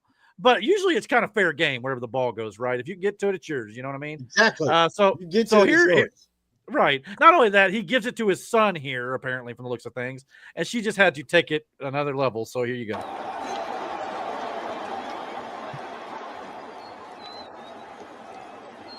So yeah, he gives it to what appears to be his son, hugs his kid, and she comes over and has to be the Karen. And I'm not gonna lie, this guy looks like not the most masculine man in the world because he's like, where'd you come from? And like, if it's my son, I'm sorry, this woman's not getting that ball. Because by capitulating to her, this is how you create more of her, in my opinion. $5. That's how you create Karens. Yeah. $5, Brandon. She's a leftist. Oh, don't worry, I got the deets. So yeah, here's another shot of her here. What, Matt or Brandon? Sorry. See, you can tell by haircut. Yeah, the glasses there. It's the typical thing. That's not her. That's Elizabeth Warren's face Photoshop. Even better. But she's like a. You know, though, the fact that I didn't realize it shows how close they are, though. You know what I'm saying? That's a good one. Hilarious. I'm surprised that you guys. Dang it, man. Elizabeth Warren. See, she looks Pocahontas-like. This is what happens when you try to get everything. You're focused on that top story with Kirk and the other poor fortunate soul lady there, that you miss one. You know what I mean? This is what happens. So there you go. That is. I mean, it fits. Let's be honest. Like you said, she's probably a Democrat, but apparently, yeah, here she is storming off. And again, what's with the big big black glasses for sure? Here's another Elizabeth Warren one that was photoshopped apparently. Beautiful. But so yes, here's the thing. Because of this, she was fired by the school she worked for. By the way, apparently they thought that because this got so much backlash that apparently they thought that her behavior was just completely unbecoming, which it was. So, Brandon, no doubt. Eric, I know I'm interrupting you. Go ahead. So this is something I want to talk about. Say this, man. Go ahead. Go ahead. Say what you want to say. Somebody talk. This actually involves Brandon. Yeah. So there's going to be a realignment in 2028. Okay. Of the MLB teams. It's already been confirmed. Mm-hmm. And they're waiting to do the CBA to do it. And the Phillies, the Mets, the Yankees, and the Red Sox are all going to be in the same division. So I'm already starting I'm already starting this spew of hatred towards the Phillies. That's already manifesting in my soul. Yeah, I get it. It'd be like if New England came into the Colts division. This unsuspecting woman, and then I see Pocahontas over her face, and it makes me hate the Phillies even more. That was like Bob Ross used to say. That was a happy little accident on my part. It so, was. Yeah. It's a happy little accident. We took Jaden to his first baseball game years ago, right, with a friend of ours, and he had a blast. And I only thought about this because, Jaden's first game, how I would have reacted if this is his first game, a ball gets hit, I get the ball, and I give it to him, and then this was to transpire. I don't know what I would have said to her, but I promise you she wouldn't have got that ball back. Yeah, that's what I'm saying, yeah. I don't give a fuck what she could have said. She wasn't getting that ball back. I'd have said $10,000 and it's yours. Because the kid was blindsided. First of all, he was happy, and then and the dad just he wanted her out of his face. That's what he wanted, and I get it. But not only that, I didn't have the video, but apparently there's other video got there. Once she got the ball, the entire section heckled her, and then she was seen flipping off every single one of them. So she did. Class act here, lady. Take it from a kid, and then you're going to go that extra mile, no doubt about it. And of course, this sent all the memes in the world going crazy. Obviously, this is always a fun one. So all sorts of the ball snatcher edition here of the Philly Karen. So yeah, there's always that, and of course the Starbucks cup. The always Lord of the Rings, my precious. These are all appropriate. Yeah, and this one actually, kind of a spitting image, if you ask me. Yeah. But I just thought for a minute that was Elizabeth Warren. Yeah, it looks more like I don't know, Nancy Pelosi or something, something like that, maybe, or that Maxine Waters. Yeah, don't do Smeagol like that. Yeah, fair enough, no doubt. But yeah, and she's the one with the purple hair, right? No, I don't remember her name. Maxine Waters has got the face that looks like a grape that's been shriveled up in a raisin. Every time I see her, I just see the picture of the pterodactyl that used to be in Sid's room, and that's just what I put over her face. Are you saying Maxine Waters looks like a California raisin? Is that what you're saying? She heard it through the grapevine. All right, you're done. I know, but anyway. Don't be smart to California raisins. Yeah, don't be smart like that. Slara said in the chat, if that's how she acts at a Phillies game, imagine how she treats her children that she worked at the school with. Exactly. I'm sure that person led her. Yeah. Her husband ain't shit either. First of all, he just sat there. He sat there and just let her do it. Yeah, he's probably tired of her shit too. Let's be fair. He was sitting there like, "Oh shit, here we go." It's just like, yeah, it's okay, man. You can walk away. And just anyway.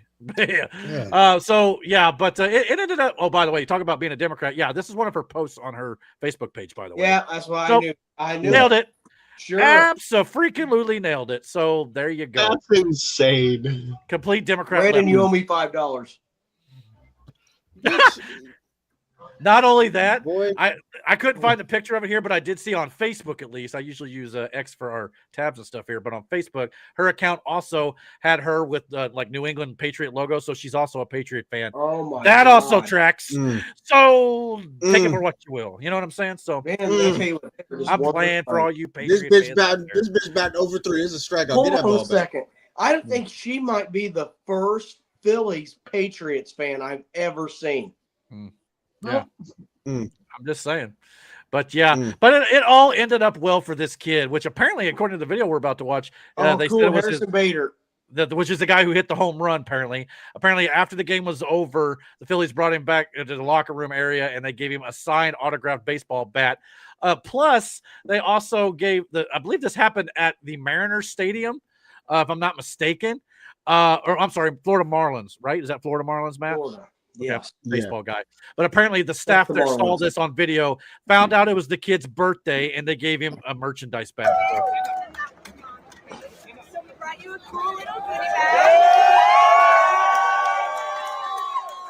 Damn, it was his birthday and she did that shit? That's diabolical. Yeah.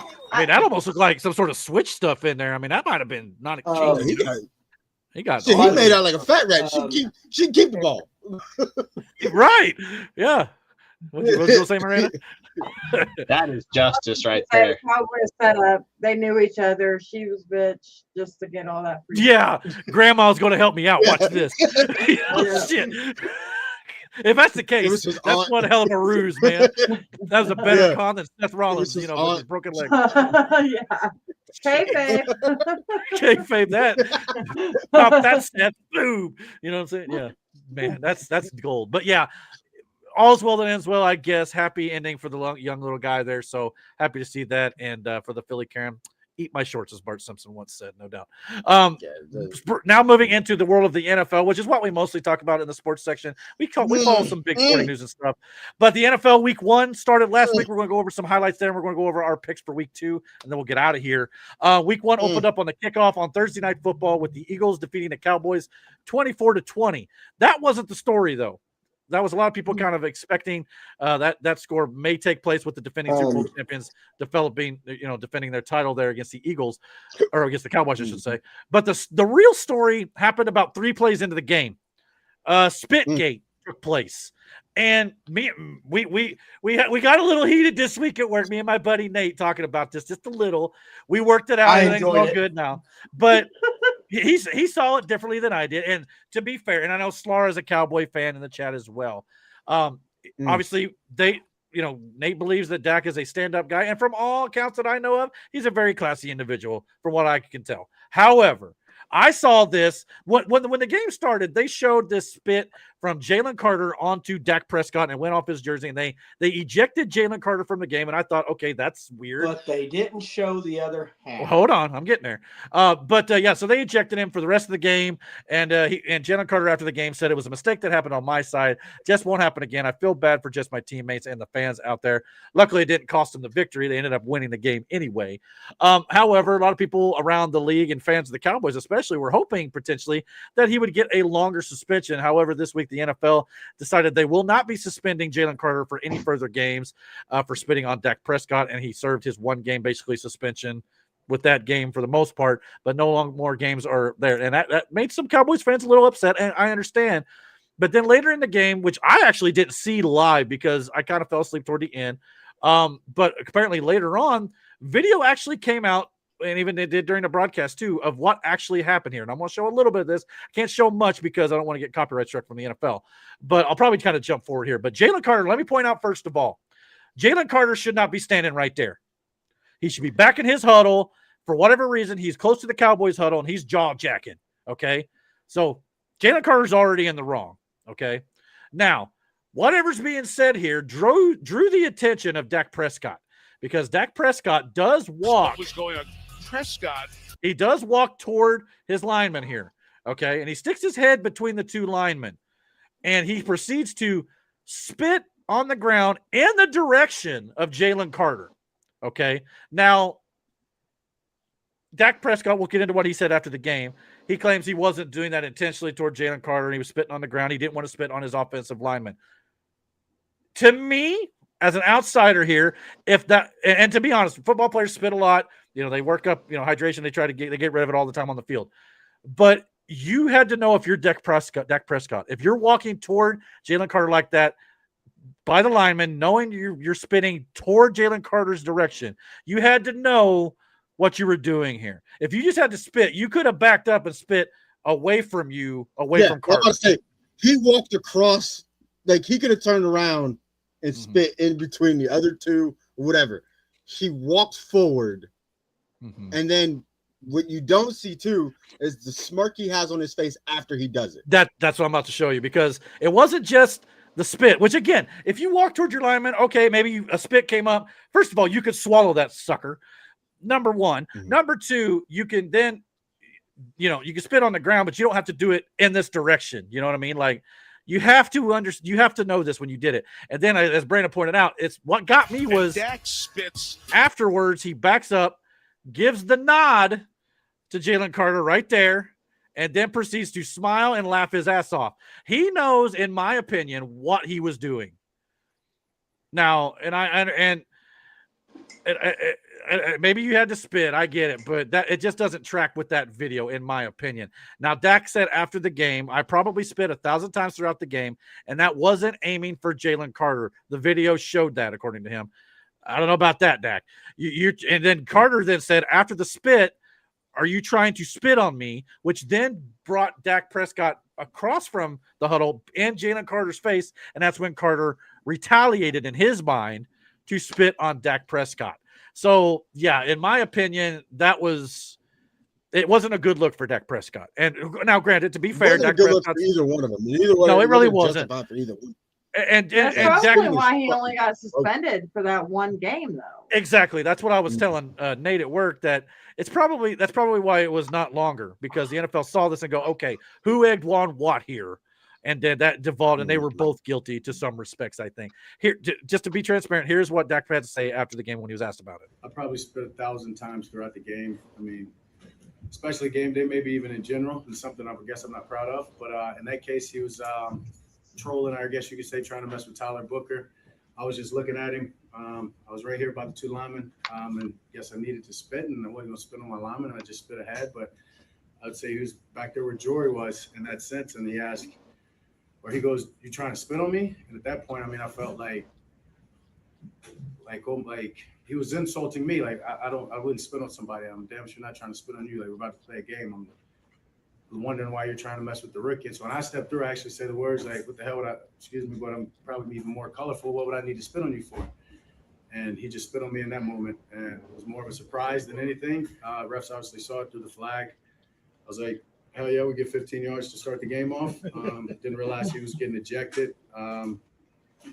Unfortunate that he did. Hell of a player.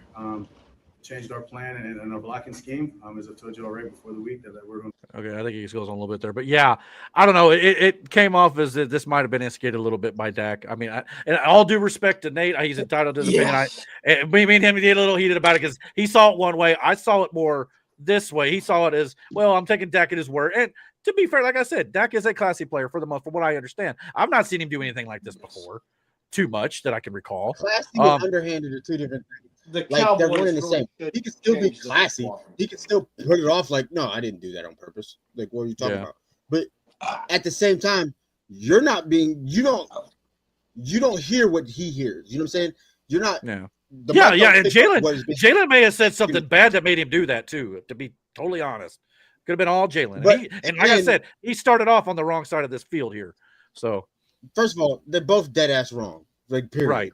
Like, and that's what Slara said Dak too. Instigated it, and his retaliation was over the top. You know what I mean? But like, spitting on somebody is fucking like, that is, you lowered and low. Like, that's what they think. Like, that's. I do agree. Both were in the wrong. Yeah, Jalen shouldn't be that close to the huddle.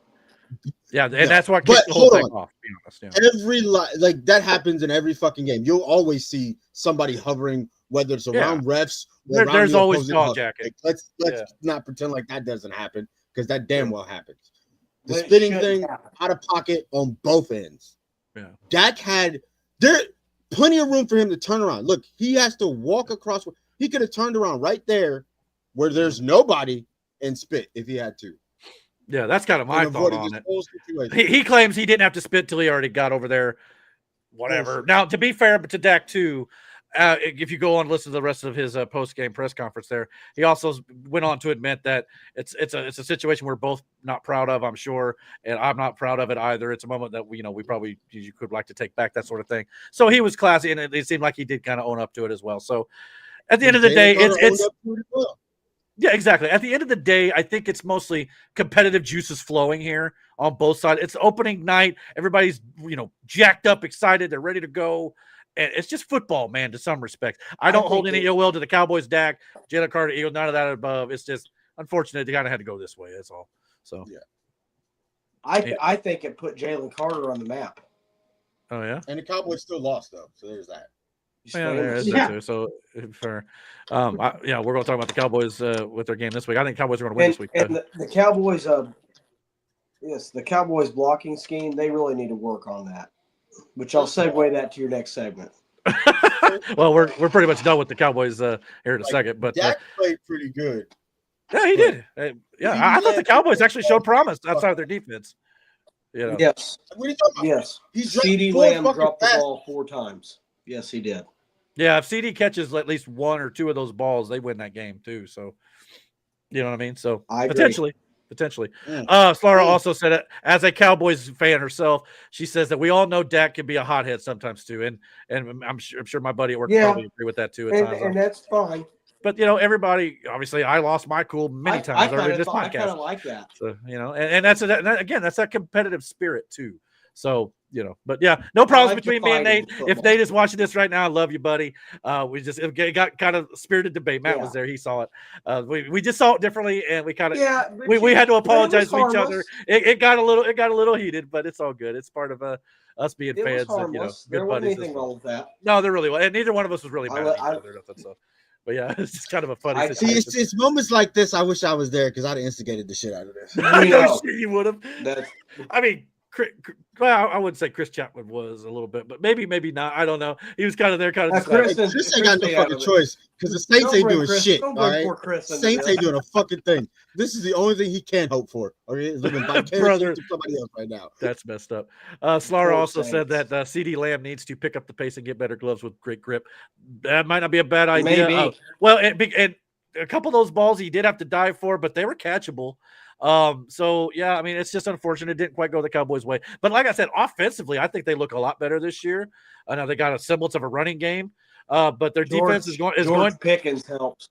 Well, that too, and then like I said, Javonte Williams as well. But I think missing Micah Parsons, at least for the first game, showed a little bit there. But at the same time, got to give them a little time. Maybe they can kind of pick it up as well. I think they're going to have a little bit of an easier week this week. I think that Micah Parsons thing is going to be a bigger hindrance than they realize. I am already sick of hearing Micah Parsons.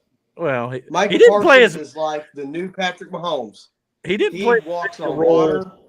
No, yeah. Well, he didn't play as big of a role in the Packer game against the Commanders last night. He was not quite as utilized or didn't have as much impact as he did previously. But it didn't stop the announcers from saying his name 500 times. Yeah, fair enough. He is the kind of the new toy that they're playing with in the media circle there for sure.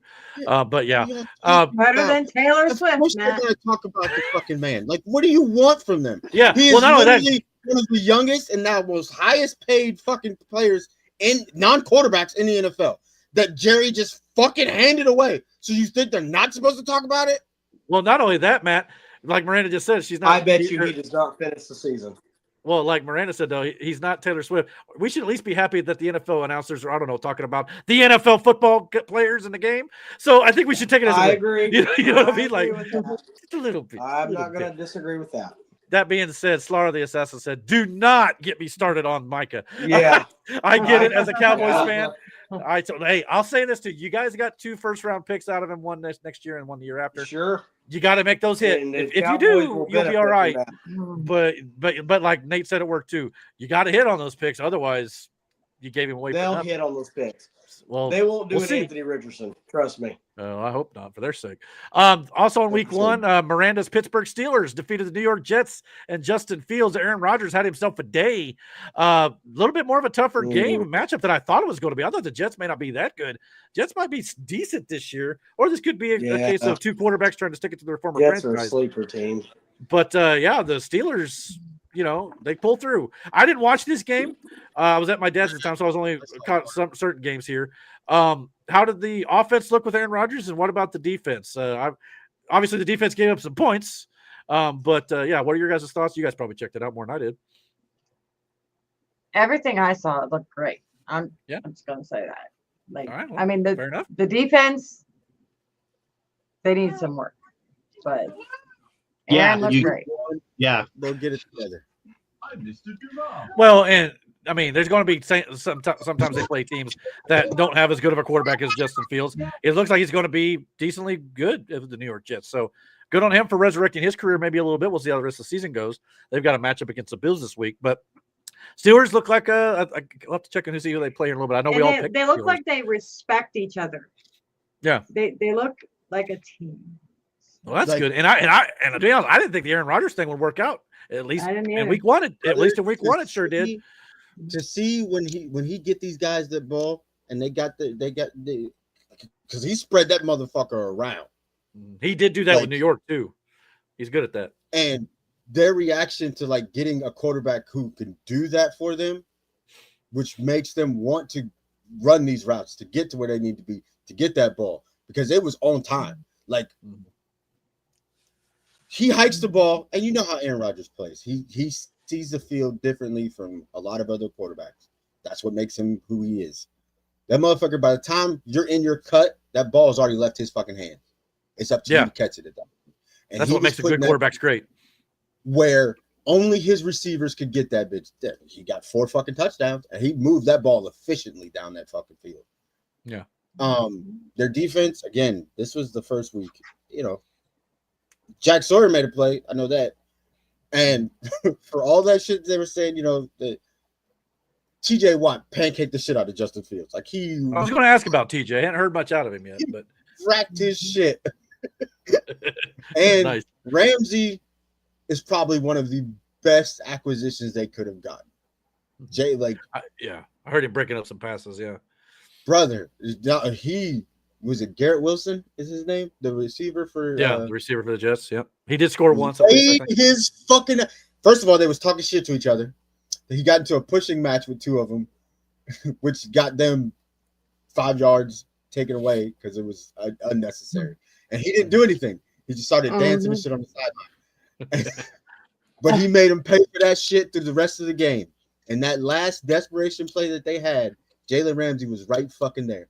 As soon as that ball touched Garrett Wilson's hand, Jalen laid his ass out, popped that ball up, and it was donezo after that. Like, nice. All I know is I'm glad I'll be home. Well, I mean, I love visiting my family. Don't get me wrong, but I love watching NFL Sunday as well. This will be my first full Sunday. Well, I mean, we watch a lot of games at my dad's too. I watched the Colts game and the Packers game, so that was kind of fun to watch with him. Speaking of the Indianapolis Colts, they honored Jim Irsay in the Ring of Honor. That the entire, or at least most of the old Super Bowl team with Peyton Manning showed up at the halftime show to kind of, commemorate the boss, so to speak, for Jim Irsay after he passed away earlier this year. The season will be dedicated to him, as well as his spot in the Ring of Honor is secure forever in the Lucas Oil Stadium building. And I know, Brandon, and I'm going to say it, even for the Steelers, for the Cowboys, everybody, this is week 1. Nobody get too depressed for your team that lost. Nobody get too excited for your team that won. But I'm not going to lie to you.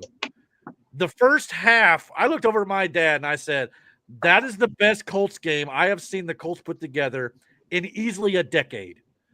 And potentially, when they won this game 33-8, I said this is out. The only nitpick I could find was that in the second half, there was a couple drives that maybe could have gone for touchdowns instead of field goals. We had to settle for field goals. But the fact that Daniel Jones is the only quarterback since 1978 I believe, to go, and score on every single possession of a game. No one's done that. I mean, I'm not saying Daniel Jones is going to be the next guy here in Indianapolis we'll see how it could be the Miami Dolphins are terrible or the Colts are that good. We'll have to wait and see how this shakes out. We're going to be talking Eric off the ledge next week. Yep. I don't know, but three defensive turnovers were absolutely fucking ass. Period. Okay, so you think it wasn't the Colts as good as everybody's giving credit for? I'm not saying they can't be a comparable football team. That's not what I'm fucking saying. Well, agreed. Saying is the Dolphins, though, if that's what we're going off of, not a good look. I think Matt said something about how our friend who's a Dolphins fan at work said he cut up his jersey or something. I don't know if that's true or not. Brother, when Matt I left, so seen Marcus, I could not wait. You understand me? Did you see him? Oh yeah, I saw him. I saw him. Okay, I haven't talked to him. Yeah, he was talking so much shit Friday.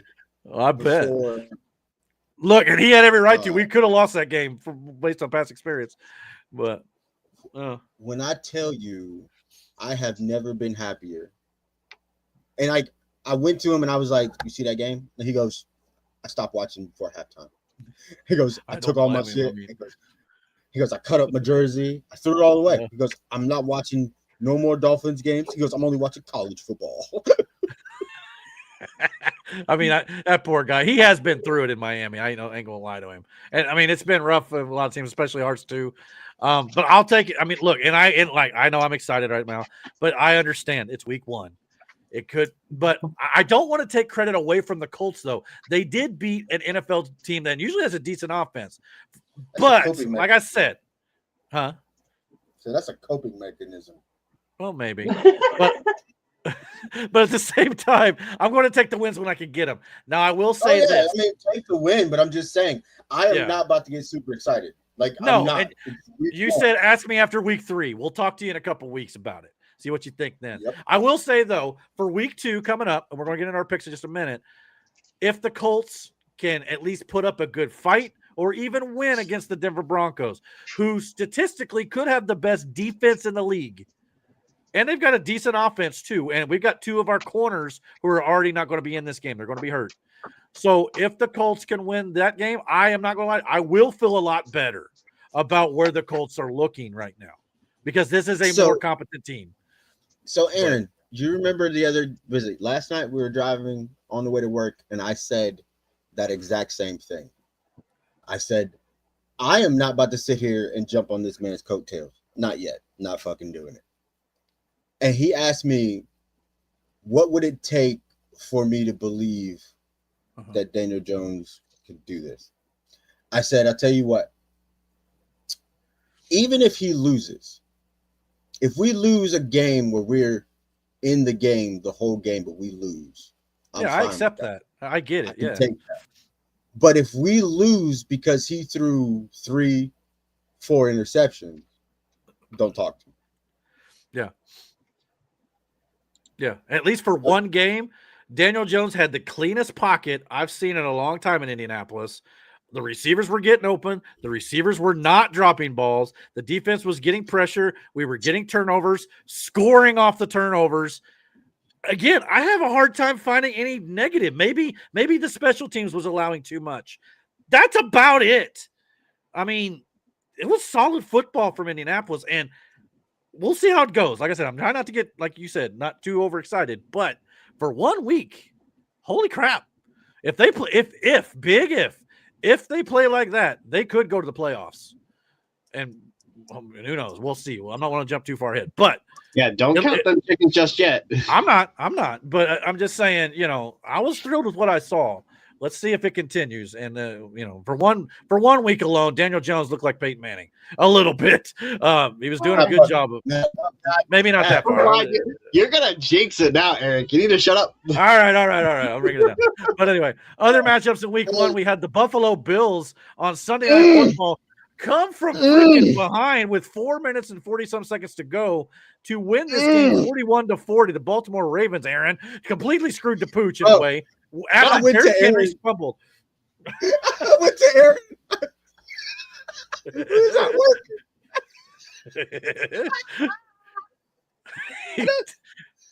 working. The Ravens were up 40-25, and at that point, the Bills only had a 0.9% chance of winning. And Josh Allen, who, by the way, I played in 2 fantasy leagues, lost both of them because of Josh Allen. The Bills come from behind and just go nuts in the second half. What set it off was the Derrick Henry fumble, and the momentum shifted completely. Yeah, this was a hard loss for Baltimore, but they're going to be fine. The Ravens are going to bounce back, and I think that starts this week personally. But not against the Bills. That's for damn sure. Well, not that. Well, maybe not. Well, they may not play them again to the playoffs if they do at all. But we'll have to wait and see how the Baltimore Ravens. But yeah, for one night, rough. The Packers basically ran roughshod over the Detroit Lions, because the Lions, you got to remember, they lost their defensive and offensive coordinator all in the same year. So they're trying to get their feet under them a little bit still. But the Packers rolled with the newly acquired Micah Parsons, who just had a great game in week 1, no doubt about that. Also on Friday night in Brazil, the Los Angeles Chargers defeated the Kansas City Chiefs. So I kind of was poking a little fun at my sister. I didn't quite say it too much, but I was sitting there thinking, what world are we living in right now where the Chiefs are 0-1 and our Colts are 1-0? Bizarro world, bro. I'm not bragging because that could easily flip anytime coming up. So I'm not going nuts with it. But we watched this game, like me and Miranda watched this game. Yeah. Justin Herbert put that ball wherever the fuck Justin Herbert wanted to put that ball. I hope he does it from now on too, because he's on my fantasy team. But yeah. I know. Anywho, forget that. Move on. I got Patrick Mahomes. Deleted. Crazy. Yeah. But yeah. And this wasn't a Patrick Mahomes issue. No, it's an organizational not giving him anything to work with. When Xavier Worthy got hurt at the beginning of the game, there was not much left for them to do. To his own fucking teammate, mind you. Yeah, he ran into Kelsey, by the way. Maybe if he wasn't looking up into the stands at Taylor, maybe he would have ran the right route, not ran into Xavier. Just saying. Dislocated that man's shoulder. Saying. Dislocated that man's shoulder. Yeah, he'll be out at least a month, I believe. So no Xavier Worthy. Hollywood Brown is not the answer in my opinion. He wasn't great in Baltimore. He's not doing anything here. You know who is? Rashee Rice in about 6. Yeah, you know what? And after the Miami game, I was hearing that rumor too. Tyreek Hill could get. Yeah, he's not going back there though. He burned that fucking bridge. That's possible. But if you need him bad enough, I'm just saying, if you're Andy Reid in the Chiefs organization, and because they got to wait till at least week 7 before they get Rashee Rice back, they may not have any other choice. So we'll see how that ends up going. But the Chiefs, well, they're smart. They're probably going to get things turned around. I'm not going to brag.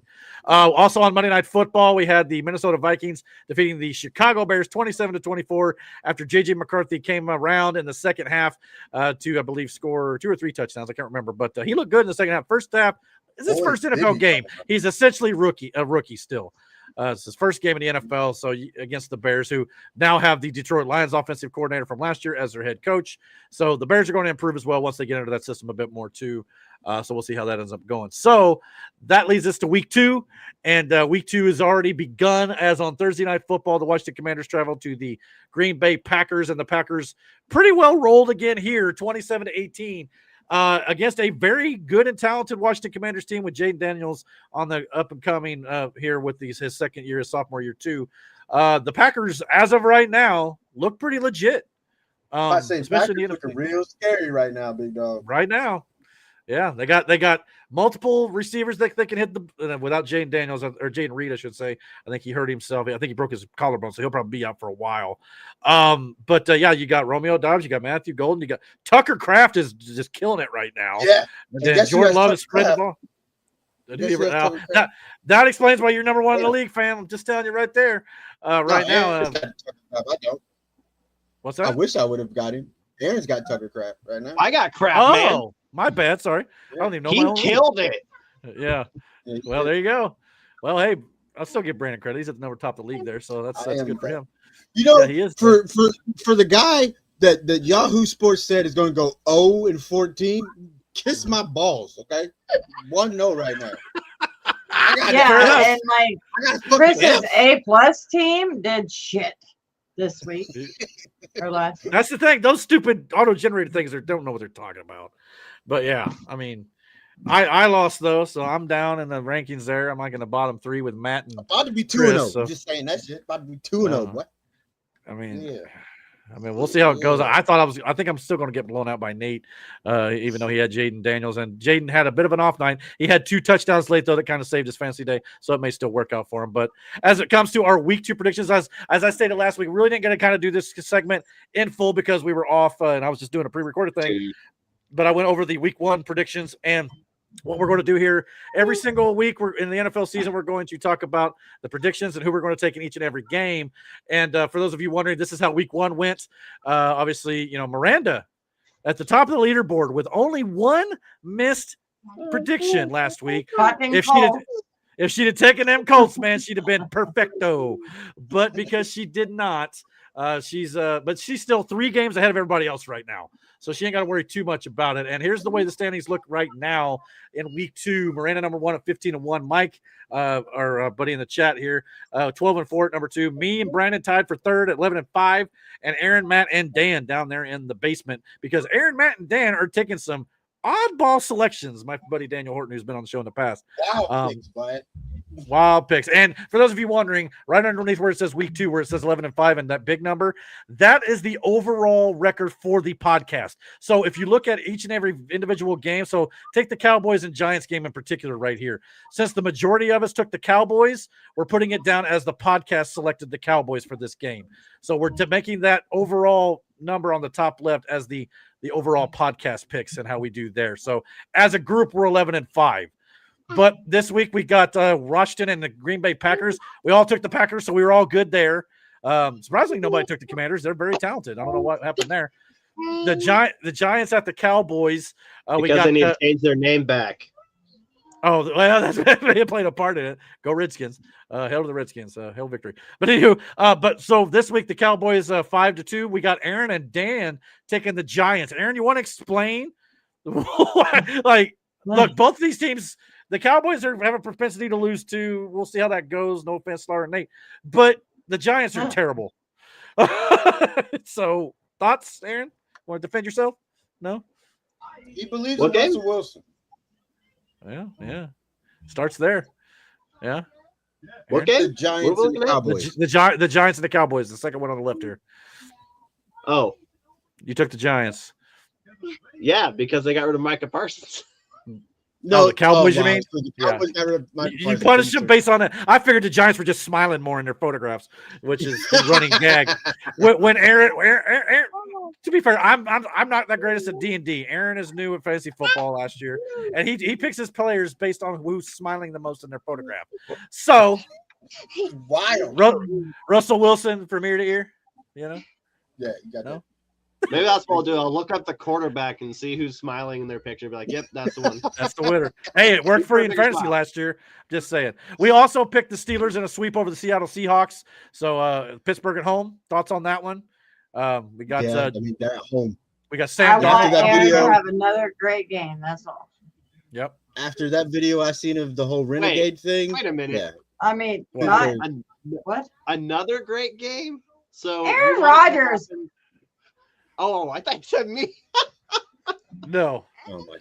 Oh my god. There's more than one Aaron in the world, Aaron. Yeah, this one's got more money. Yeah, but anyway, that's the most important Aaron in your life. You have to. Fair enough. Fair enough. We also got the Los Angeles Rams at the Tennessee Titans. Got the Rams on the road in a clean sweep. So interesting. Against the number 1 pick in the draft, Cam Ward. Everybody's picking, I guess, Matt Stafford and the crew to hold. It's probably mostly on their defense, I think, against a rookie quarterback. I know for me personally, in fantasy football, I picked up the Rams to go in my fantasy league as my defense. So might be hopefully a good pick there. We'll find out. Buffalo Bills, we pick 5-2 over the Jets. Again, Aaron and Dan. The Jets, I mean, but to be fair, the way the Jets played against the Steelers, this might not be as crazy of a pick, but the Bills are the Bills. We saw what they just did to the Ravens. Maybe that's why Aaron's picking the Jets, because he hates them because of what they did to the Ravens. Yeah. Yeah, is that kind of it? I get it. Okay. Dan is probably Dan's trying to just play this game, I think, a little bit of whatever y'all do. Let's see if I can kind of just, guess and make it work. I don't know if he follows as much as us, but he's having fun with it. We're going to have some fun with it too. So, yeah. What, Aaron? I mean, I'm a very simple guy. If I don't like the team, I'm not picking that team. Regardless if I think they're going to win, I'm not picking that team because I hate the team. Fair enough. Well, that being said, you'll never see me pick the Broncos. Oh, I did pick the Broncos. Yes, you're the only one who did. By the way, I don't like New England, but I'm still taking New England. We're just clean sweep for New England over those Dolphins we were talking about earlier in Miami. We'll find out if they're that bad. No, New England didn't look the greatest against the Raiders last week either, but I think New England's going to figure it out under their new head coach for sure eventually. It'll take a little time, but I think this week could be a start. We also got the Jacksonville Jaguars at Cincinnati. Jaguars 5-2. Me and Matt took Cincinnati. To me, it's like I just don't trust the Jaguars to be consistently good. Now, the Bengals at the same time struggled last week.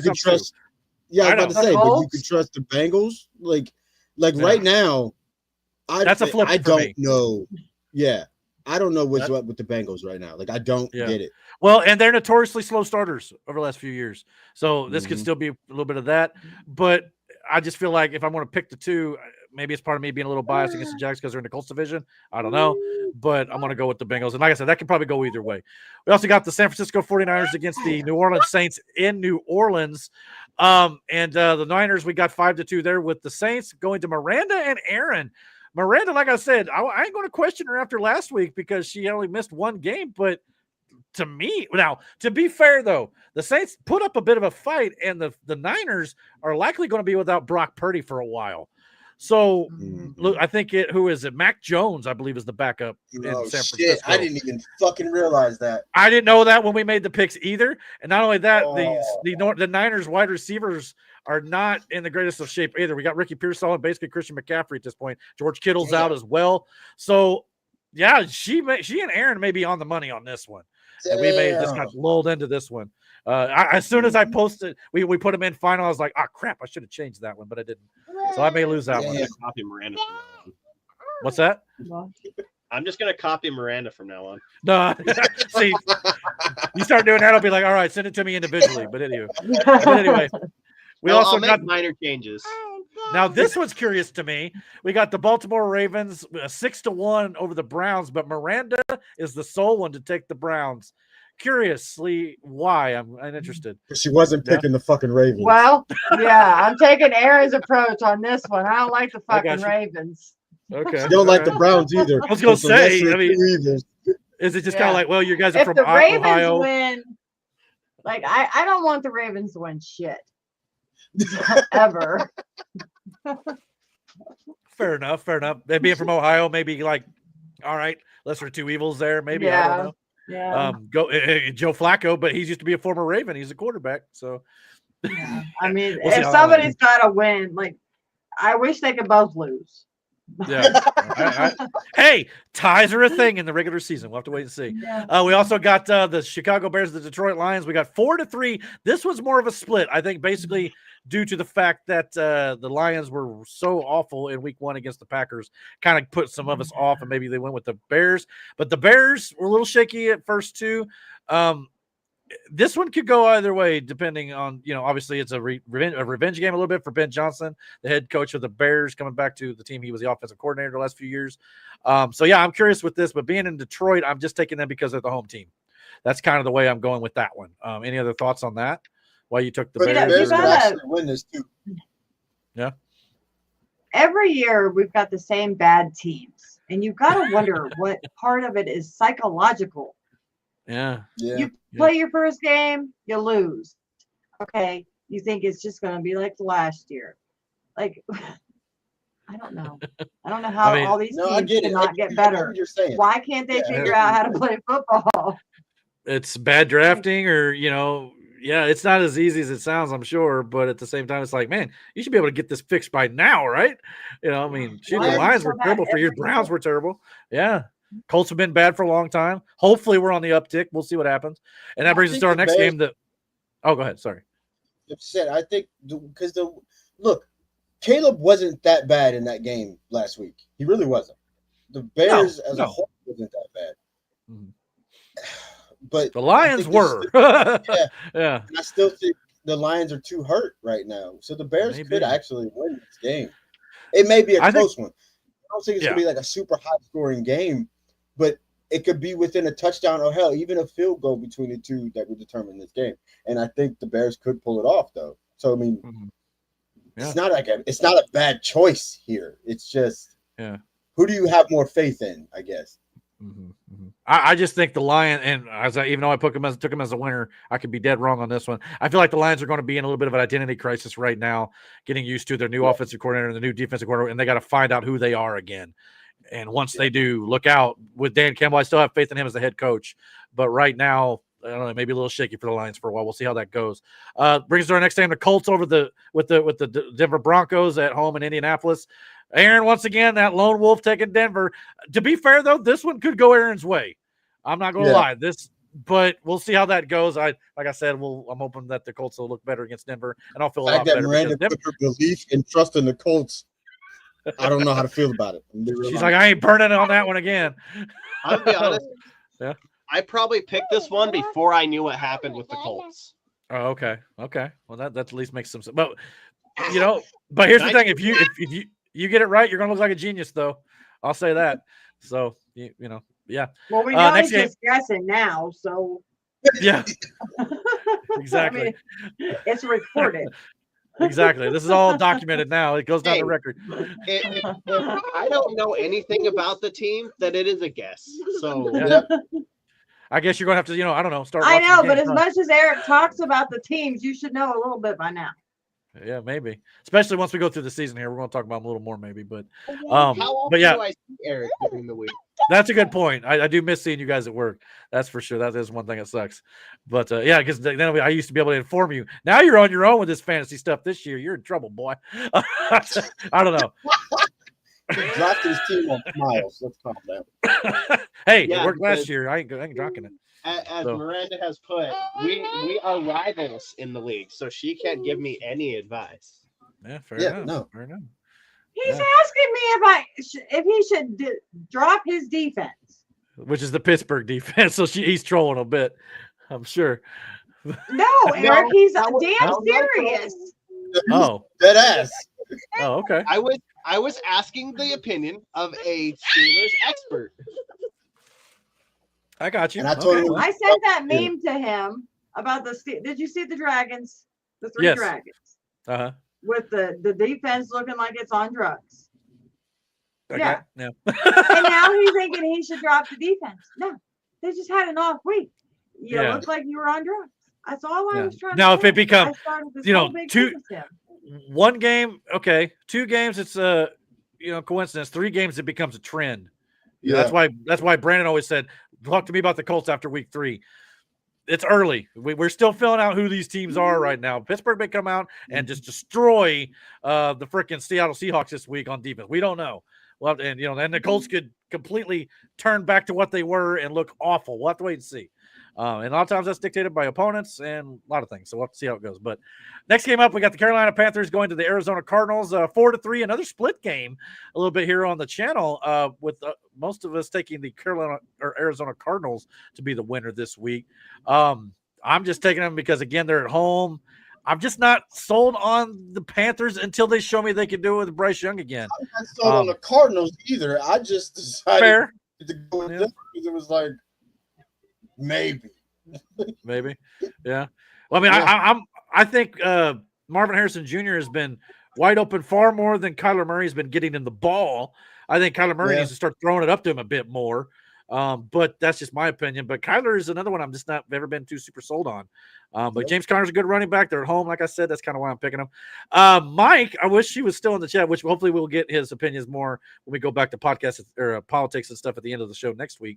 But the Chiefs, he's the only guy who took the Chiefs in this game against the Eagles in Kansas City. And we already talked about how the Chiefs are kind of struggling a bit with injuries and stuff like that. I think the Eagles roll here again against a potentially weakened Chiefs team, but it could be a game. You guys got any other thoughts on that one? I don't know. With nobody being really able to catch that ball outside, and he hasn't even really been producing even since the Super Bowl. Yeah. I don't know, man. Like I really don't know. But the Eagles seem to be firing on all fucking cylinders right now, and the Chiefs are not. I don't have Jalen in this week, so whatever happens. Well, and I find it funny too, Miranda, when she sent her picks, we do it and she marks it and stuff. I don't know if she intended this or not, but when she got to the Colts and Broncos game, she put a dash through Indianapolis, but then she wrote a question mark. So I was like, did she take the Colts or not? I was like, well, we're gonna put her down as the Colts because that was where the mark was. But we got to pick one or the other now. She went dash. I don't remember doing that. I had a hell of a time because it kept messing up, and I kept having to redo it. I don't know how many times I had to back up. Maybe she just forgot to do that. I don't know. But yeah, I laughed at it. I ain't gonna lie. So yeah, I won't take the Eagles in that one. We'll see how they go. But until someone stops them, I'm going to take the Super Bowl champs for the time being. That's just kind of the way it goes. And the Chiefs have had struggles going all the way back to all of last year. Somehow they made it to the Super Bowl because of Taylor Swift, probably, doing devil sacrifices to get the refs to couple calls in their favor. That's kind of my opinion on it, but I'm also joking halfway too. So yeah, we'll go. Wait. What'd you say? Taylor Swift sacrificing to demons and devils to get the referees to do as her willed it for her man and her team. So okay. Sorry, did I go through that kind of fast anyway? But anyway, yeah, that's kind of what I think. We also had the Atlanta Falcons this week on Sunday Night Football against the Minnesota Vikings in Minnesota. We have Michael Penix Jr. against J.J. McCarthy. Matt, the only one, took Atlanta. Everybody else got Minnesota here. So interestingly enough there. We also got the Houston Texans hosting the Tampa Bay Buccaneers on the doubleheader on Monday night this week. We got Tampa Bay 5-2, and Miranda and Dan are the only ones who took Houston. Houston looked awful last week. Terrible on offense, especially. They had no offensive line. They've only got one really decent receiver. C.J. Stroud couldn't hit anybody, seemed like. Believe me, I know. I started Stroud and Nico Collins in fantasy and paid the price for it. So why on earth, Miranda, did you take Houston? Upset alert? To be fair, I don't think I knew all that. But again, it could be a bounce back game. Yeah, good. Closer than we think. Because you can't write Houston off like that. They again was a team that was relatively a dumpster fire. Yeah. And then one good draft pick, couple trades, and a couple other picks, and they lit the world on fire for a fucking season. They've been decent the last 2 years, especially 2 years ago under C.J. Stroud's rookie year. So had a little bit of that sophomore slump, but yeah, I think what they really need is to get Christian Kirk back to draw attention off Nico more. That will help. I don't know if that's going to happen this weekend or when it's going to happen, but that'll help them on offense. They got basically no run. They got Nick Chubb, but Nick Chubb ever since blowing both his ACLs or his knees or whatever it was, he's not what he once was either, unfortunately. So I don't know how that's going to work in the run game, but we'll see how it goes. Baker Mayfield, obviously, Becca Ibuka with Tampa Bay, lighting it up as a rookie only after one game. Again, it's one game, but doing everything he needs to do in the absence of Chris Godwin, so I'm going to take the Buccaneers there. And finally, late night, 10 o'clock Eastern on Monday Night Football, we got the Los Angeles Chargers traveling to the Las Vegas Raiders. We got the Chargers 6-1, and my buddy Dan is the only one to take the Raiders. Again, maybe some of these upset picks will work out for them, and they can kind of climb back up in the ranks there down at the bottom. But the Chargers, the way Justin Herbert, like Brandon mentioned earlier, was doing anything he wanted at will to what used to be a very solid Kansas City defense in week one. We'll see how that goes against the Raiders, who played manageable and serviceable against the Patriots last week. So any other thoughts on the Chargers and Justin Herbert? Do you think he's going to put it together with Jim Harbaugh as his head coach? It started last year? Yeah, he had a good solid second half of the season. Yeah, he was there all last year. About midway through, toward the end of the year, Justin Herbert started to put it together, and it's starting to show through again so far. Mm-hmm. Yeah. So, yeah. Go ahead. No, I'm just saying, I feel like with Herbert, it's one of those, now that he's getting that real direction and somebody who legitimately believes in him, like Harbaugh believes in him, the kid believes in himself even more, and you're starting to see that more and more as he plays. Yeah, I agree with that too. And you add talent around him too. Again, you bring back Keenan Allen, but at his age, we'll see how long that actually ends up holding out. He tends to get hurt a little more in his older age, but he played well in week one. Motherfucker didn't seem to get too hurt that game. Shit. No, Keenan Allen was all over the fucking place.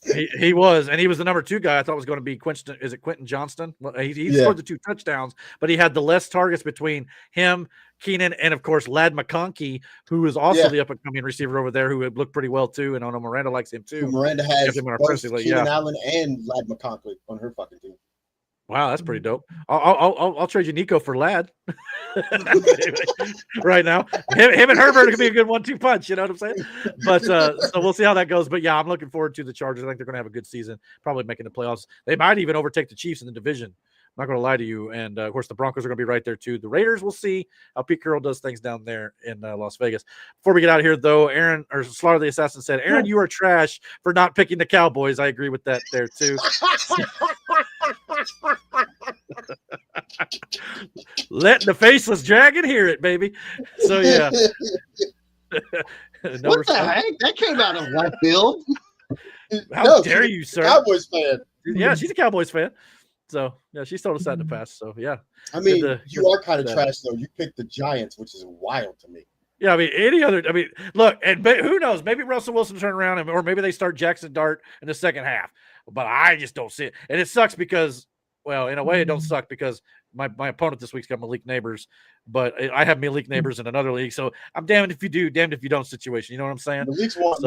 Malik Neighbors wants to leave. I'll tell you that right now. I don't blame him. Did you see how everybody else? I'll tell you what. Yeah. This last week, I was so conflicted watching the games because I was playing Aaron, who has Pittsburgh's defense. Yeah. But I needed Pittsburgh's defense to stop the fucking team they were playing so they would win.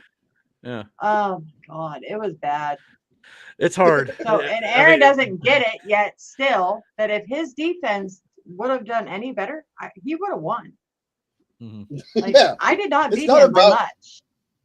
No. So, Fantasy football I is needed a my hard game. defense to not give you points, Aaron. I'm sorry for conflicting you while watching your favorite team. That's the beauty of fantasy football, man. You want your real team to win and you want your fantasy teams to win, but sometimes those things conflict. And it's like, what do I do? It's maddening for sure, no doubt about it. All right, That's guys. We're why going to I'd get rather have Pittsburgh players on my team so I can just root for them all.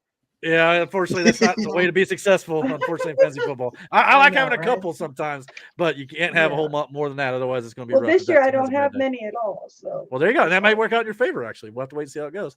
But yeah, before we get out of here, though, and we are going to get out of here tonight. We've been a long show, a lot of sad, depressing topics, but it was kind of nice, I think, in my opinion, to kind of have a nice laugh and some smiles too, because I think we do need that, like I said, to escape, because it has been a hard week. And again, I want to remind everybody, as Mike said in the chat before he left tonight, he said, good night, everyone, and may the next week be more pleasant. Remember those of you who are struggling. Again, you are needed, you are loved, and you are not alone. So again, as we said at the beginning of the podcast, I just want everybody to remember, if you need help, if you need to talk to somebody, please reach out to someone you know, love. And if you don't have anyone, you can always call 988 for someone to talk to through a crisis concerning suicide, mental health, or substance abuse, or general emotional distress. So there's always somebody to listen. And by all means, if you want to watch this show, talk to us, whatever it might be, by all means, you can do that in the chats and stuff. And you can follow us on our X accounts and all that sort of stuff.